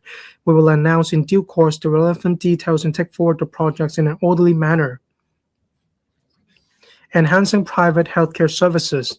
To enhance the price transparency of private healthcare services, such the members of the public can gain a more comprehensive understanding of price information before making medical decisions, the government will introduce the relevant regulation to the electoral this year. Public finance. During the pandemic, several rounds of large-scale counter-cyclical measures were launched to support enterprises and safeguard jobs. These measures, though successful in stabilizing the economy and protecting people's livelihood, have led to fiscal deficits in the past few years. The budget last year introduced a reinforced fiscal consolidation program aiming at achieving fiscal balance through strictly containing the growth of government expenditure, suitably increasing revenue and consolidating the government's financial resources. In addition, the scale of bond issuance would be enlarged. Last year, we set the target of attaining surpluses in the operating accounts from year 2026 to 7 onwards, and the consolidated accounts in year 2028 to 9, respectively. Over the past year, we have been fully committed to implementing the fiscal consolidation program. As a result of the robust stock markets and an accelerated economic growth, revenue from stamp duties and profits tax has increased by nearly $50 billion in total compared to the original estimates. In year 2025 to 6, the operating accounts will return to a surplus ahead of schedule, while the consolidated accounts will be broadly balanced after taking into account the net proceeds from bond issuance. In the medium term, the operating accounts will register a surplus throughout the period from year 2026 to 7 to 2030 to 31. The capital accounts will nevertheless still record a deficit annually, mainly due to a high level of capital works expenditure. As infrastructure projects are an investment in Hong Kong's future, we will meet the financing needs by suitably increasing bond issuance. During the period, fiscal reserves are expected to gradually increase to over $700 billion. Overall, our public finances have seen significant improvement. The government has been upholding the principle of keeping the expenditure within the limits of revenues as enshrined under Article 107 of the Basic Law. We are striving to achieve fiscal balance in the economic cycle and ensure the resilience and sustainability of public finances. Following through the fiscal consolidation program, we will continue implementing the reinforced fiscal consolidation program put forward in last year's budget. Key principles are as follows. 1. To focus on strictly controlling government expenditure, supplemented by increasing revenue. 2. To maintain the competitiveness of Hong Kong's simple and low tax regime, and to avoid raising tax rates substantially or introducing new taxes. And 3. To uphold the user pays and the affordable users pay principles as far as practicable in increasing revenue. Strictly containing the growth of operating expenditure. We will continue strictly containing the growth of the government's operating expenditure. Bureaus and departments will make sustained efforts to review their resource allocation and work priorities and provide public services with better cost effectiveness through consolidating internal resources, streamlining procedures, and leveraging technology. We will take forward the productivity enhancement program as planned. On the premise that comprehensive social security assistance, or CSSA, social security allowance, and statutory expenditures will not be affected, the government's recurrent expenditure will be cut by 2% in both year 2026 to 7 and 2027 to 8, delivering further savings of about $7.8 billion and $15.6 billion, respectively, over year 2025 to 6. The civil service establishment will be reduced by 2% in each of the coming 2 financial years to an estimated level of about 188,000 posts by the 1st of April 2036, resulting in a cumulative deletion of over 10,000 posts within this term of government. Regarding the 2026-7 civil service pay adjustment, the government will conduct the pay trend survey in accordance with the established mechanism. The Chief Executive in Council will then make a decision, having due regard to the 6 factors. Increasing revenue. On increasing revenue, we will uphold the affordable users pay principle in implementing the following measures. 1. The raise of stamp duty on residential property transactions valued above $100 million will be raised from 4.25% to 6.5%, affecting about 0.3% of residential property transactions. It is estimated that revenue will increase by about $1 billion per annum. This measure will take retrospective effect from tomorrow upon passage of the amendments bill by the Legislature. And 2. Last year, we amended the Inland Revenue Ordinance to implement OECD's package by imposing the global minimum tax and implementing the Hong Kong minimum top-up tax on large multinational enterprise groups with an annual consolidated revenue of or about 750 million euros. This measure is expected to bring in an additional tax revenue of about $15 billion for the government annually, starting from year 2027 to 8. Consolidating and optimizing the use of government financial resources. Consolidating funds established outside the government's accounts. As announced in last year's budget, we have brought back $61.5 billion from 6 seed capital funds with a relatively large unspent balance to the government's accounts for optimizing the use of government's financial resources. I have also instructed various policy bureaus to conduct a full review of the remaining 36 purpose-specific funds established outside the government's accounts. After carefully assessing the individual circumstances of the funds, we propose 1. Revising the financial arrangements of 4 funds to bring back their unspent balances on the premise of supporting their operations in the next 5 years. 2. Closing a fund which has accomplished its policy objectives and 2 funds for which objectives can be met more effectively under the established funding mechanism and bringing back their unspent balances. 3. Consolidating 6 funds into 3 for enhanced efficiency in the use of resources. And 4. Maintaining the financial arrangements of the remaining 23 funds. The above measures are expected to bring back about $15.8 billion to the government's accounts in year 2026-7. Transferring the accumulated surplus of the bond fund. The bond fund, established in year 2009 outside the consolidated account, aims to support the issuance of bonds, including silver bonds, I bonds, and alternative bonds under the government's bond program. Since 2024, silver bonds have been issued under the infrastructure bond program instead, with the proceeds being credited to the Capital Works Reserve Fund. The majority of bonds issued under the government's bond program will be held to maturity for redemption by the end of this year. By the end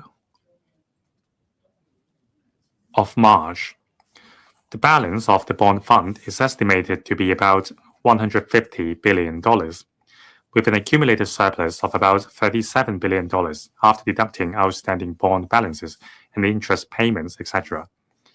To optimize the use of the surplus of the bond fund, the government will introduce a resolution to the Legislature to enable the transfer of the accumulated fund surplus to the consolidated account in year 2026-7. Transferring investment income of the exchange fund.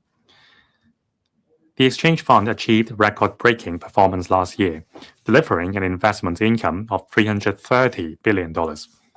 As at the end of last year, the total value of assets under the exchange fund exceeded $4.1 trillion, which would suffice to maintain monetary and financial stability in Hong Kong. On the premise that the exchange fund's function to maintain the stability and integrity of the local monetary and financial systems will not be compromised, I propose, under the exchange fund ordinance, transferring $75 billion in each of the coming 2 financial years, totaling $150 billion from the exchange fund to the Capital Works Reserve Fund in support of the Northern Metropolis and other infrastructure projects. Bond issuance.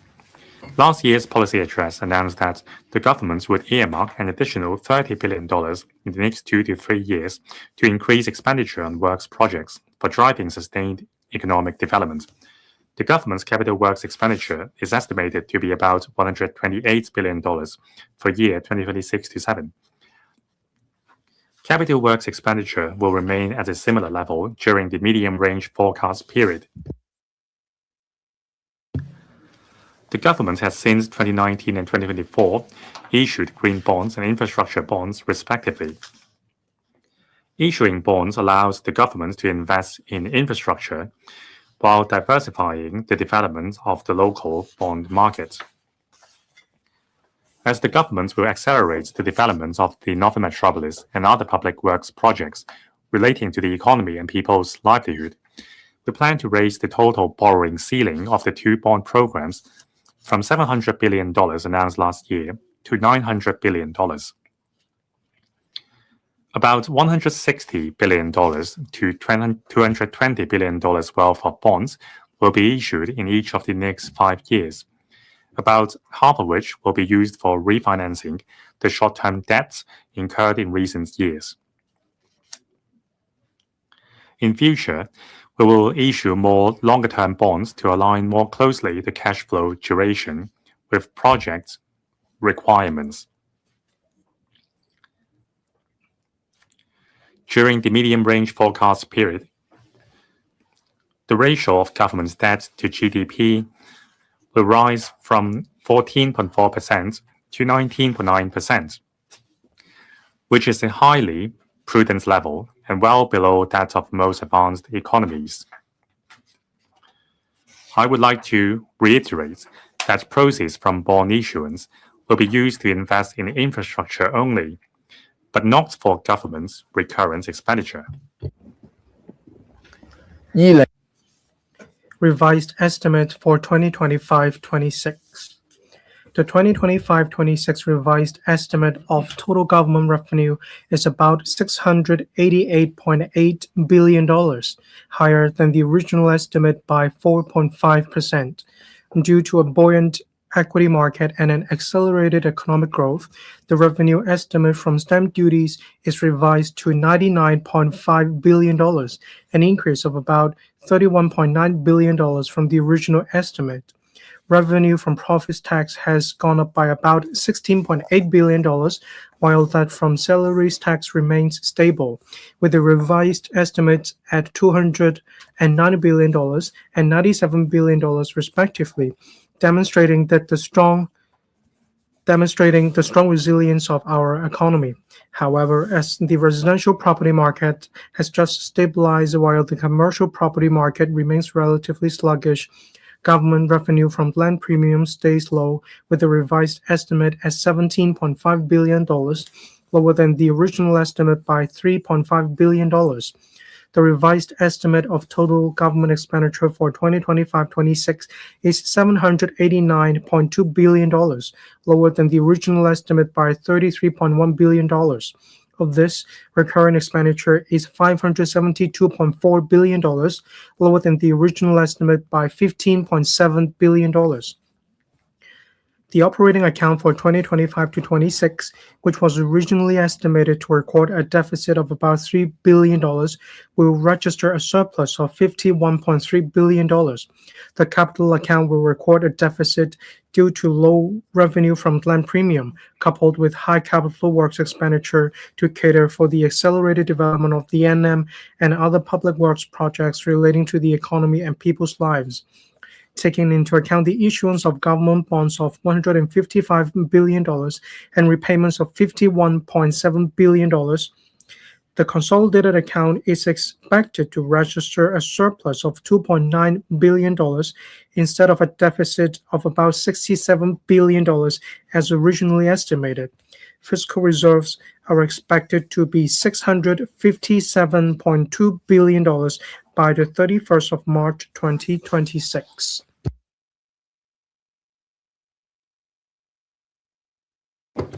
Estimate for 2026 to 27.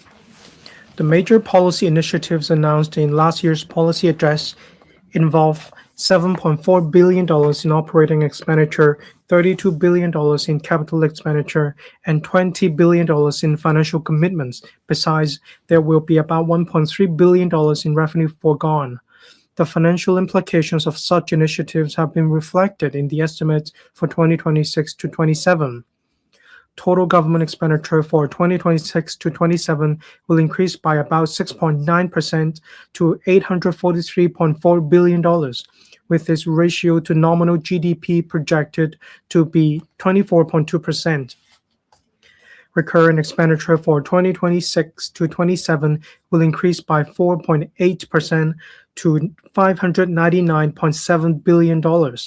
Of this, substantial resources will continue to be allocated to livelihood-related policy areas, including healthcare, social welfare, and education, involving a total of $357.1 billion and representing about 60% of recurrent expenditure. Non-recurrent expenditure will increase by 36.9% to $40.5 billion. Total government revenue for 2026 to 27 is estimated to be $765.2 billion, while earnings and profits tax are estimated to be $321.2 billion, increasing by $2.2 billion over the revised estimate for 2025 to 26. On the basis of the land sale program and the land supply target for 2026 to 27, revenue from land premium is estimated to be $18 billion, increasing by $0.5 billion over the revised estimate for 2025 to 26. Revenue from stamp duties is estimated to be about $101 billion, increasing by 1.5% over the revised estimate for 2025 to 26. Besides, we will bring back about $15.8 billion from funds established outside the government's accounts and transfer $37 billion and $75 billion respectively from the surplus of the bond fund and the investment income of the exchange fund to the government's accounts. The operating account for 2026 to 27 is estimated to register a surplus of about $11.9 billion, while the capital account is estimated to record a deficit of about $90.1 billion. Taking into account the bond issuance of about $160 billion and repayments of about $59.7 billion in 2026 to 27, a consolidated surplus of $22.1 billion is expected for the year, and the fiscal reserves will rise to $679.3 billion. Supporting people and enterprises. To relieve the economic pressure faced by the people and enterprises, we will, having regard to the government's fiscal position this year, introduce the following measures. 1. Providing rates concession for domestic properties for the first 2 quarters of 2026 to 27, subject to a ceiling of $500 for each rateable property. This measure is estimated to involve about 3.51 million domestic properties and reduce government revenue by about $3.1 billion. 2. Providing rates concessions for non-domestic properties for the first 2 quarters of 2026-27, subject to a ceiling of $500 for each rateable property. This measure is estimated to involve about 440,000 non-domestic properties and reduce government revenue by about $400 million. 3. Reducing salaries, tax, and tax under personal assessment for the year of assessment 2025-26 by 100%, subject to a ceiling of $3,000. The reduction will be reflected in the final tax payable for the year of assessment 2025-26. This measure will benefit about 2.12 million taxpayers and reduce government revenue by about $5.3 billion. 4. Reducing profits tax for the year of assessment 2025-26 by 100%, subject to a ceiling of $3,000. The reduction will be reflected in the final tax payable for the year of assessment 2025-26. This measure will benefit about 171,000 businesses and reduce government revenue by about $500 million. And 5, providing an allowance for eligible Social Security recipients equal to 1 month of the standard rate CSSA payments, old age allowance, old age living allowance, or disability allowance, while similar arrangements will also apply to recipients of the working family allowance, altogether involving an additional expenditure of about $6.5 billion. Besides, starting from a year of assessment 2026-27, I propose the following. 1. Increasing the basic allowance and single-parent allowance from $132,000 to $145,000, and the married person's allowance from $264,000 to $290,000. This measure will benefit about 2.09 million taxpayers and reduce tax revenue by about $3.56 billion a year. 2. Increasing the child allowance and additional child allowance from $130,000 to $140,000. This measure will benefit about 360,000 taxpayers and reduce tax revenue by about $680 million a year. And 3. Increasing the allowance for maintaining a dependent parent or grandparent and raising the deduction ceiling for elderly residential care expenses. These measures will benefit about 830,000 taxpayers and reduce tax revenue by about $970 million a year. I will make the following 3 adjustments. Increasing the allowance for maintaining a dependent parent or grandparent aged 60 or above from $50,000 to $55,000. The same increase applies to the additional allowance for taxpayers residing with these parents or grandparents. Increasing the allowance for maintaining a dependent parent or grandparent aged 55 to 59 from $25,000 to $27,500. The same increase applies to the additional allowance for taxpayers residing with these parents or grandparents. And raising the deduction ceiling for elderly residential care expenses from $100,000 to $110,000 for taxpayers whose parents or grandparents are admitted to eligible residential care homes. Medium Range Forecast, or MRF for short. The MRF projects the revenue and expenditure as well as the fiscal position of the government from a macro perspective. It has fully reflected the impact of these measures in the fiscal consolidation program from 2026-27 to 2030-31. A real economic growth rate of 3% is adopted. During the above period, the average annual capital works expenditure will be about $120 billion, while recurrent government expenditure will grow at a rate of 3.6% per annum. The ratio of total government expenditure to GDP will gradually fall from about 24.2% for 2026-27 to about 21.5% for 2030-31. As regards revenue, the growth rates of revenue from profits tax, salaries tax, and stamp duties are expected to correspond to the economic growth rates in the next few years. For 2027-28 onwards, revenue from land premium is estimated to progressively rise to 2% of GDP, which is a conservative level lower than the average of 3.2% over the past 20 years. Overall, the ratio of government revenue to GDP will remain at about 20%.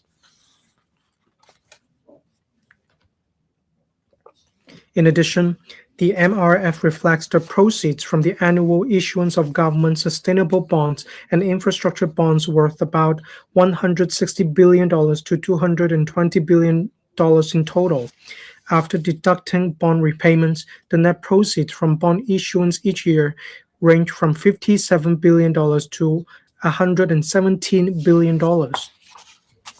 Based on the above projections, there will be a surplus in the operating account for each of the next 5 years, while the capital account will still record a deficit due to expenditure on infrastructure. After taking into account net proceeds from the issuance of bonds, the consolidated account will still register a surplus in each of the next 5 years. The above forecast has not taken into account any tax concessions or relief measures that the government may implement after 2027-28. Fiscal reserves are estimated at $733.7 billion by the end of March 2031, representing 17.3% of GDP or equivalent to about 10 months of government expenditure. President, members, over the past year, the global environment has remained volatile. Hong Kong has continued to undergo economic transformation, with some sectors still facing pressure. Technological innovation, in particular the development of AI, has brought a mix of opportunities and challenges. Yet, Hong Kong has always thrived amid changes and progressed through innovation, demonstrating strong determination and resilience, as well as exceptional agility and adaptability. While transformation is ongoing, our economy has recalibrated its course and is advancing steadily. Characterized by its cultural blend of East and West, the robust rule of law, a simple and low-tax regime, as well as a safe and livable environment, Hong Kong is well placed to attract talent, enterprises, and capital. We must make full use of our strengths and leverage the resolute support of our country to speed up and scale up our economic development sustainably for creating better development opportunities for the people and enhancing their quality of life. The color of the cover of this year's budget is purple, representing elegance and charm. The color also stands for calmness and perseverance, signifying the growing intrinsic strength of Hong Kong's economy in the midst of a fast-changing external environment, as well as people's aspirations for happiness. Next year marks the 30th anniversary of Hong Kong's return to the motherland. Let us gallop towards a brighter future with confidence and determination. By making the most of our strength under the one country, two systems principle, we will certainly enrich and enliven our city through more diverse and inclusive development for the better lives of our citizens, and to make greater contributions towards Chinese modernization. Thank you.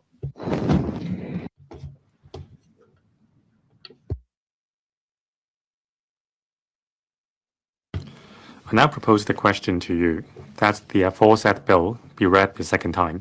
In accordance with the rules of procedure, the second reading debate is adjourned, and the estimates are referred to the Finance Committee for examination before the debate on the bill resumes. Proposed resolutions to extend the period for amending subsidiary legislation. Proposed resolution under the Interpretation and General Clauses Ordinance to extend the period for amending 5 pieces of subsidiary legislation relating to the implementation of the EMPF platform, which were laid on the table of this Council on the 28th of January 2026. I now call upon Mr. Bill Tang to move the motion. President, I move that the motion as printed on the agenda be passed. I propose the question to you that Mr. Bill Tang's motion be passed. I now put the question to you as stated. Voting begins. Members will please press the present button. With those in favor, please raise their hands. Those against, please raise their hands. I think the question is agreed by the majority of each of the 2 groups of members present, that is, members returned by the election committee and those returned by functional constituencies and by geographical constituencies. I declare the motion passed. I now adjourn the Council until 11 a.m. on Wednesday, the 18th of March, 2026.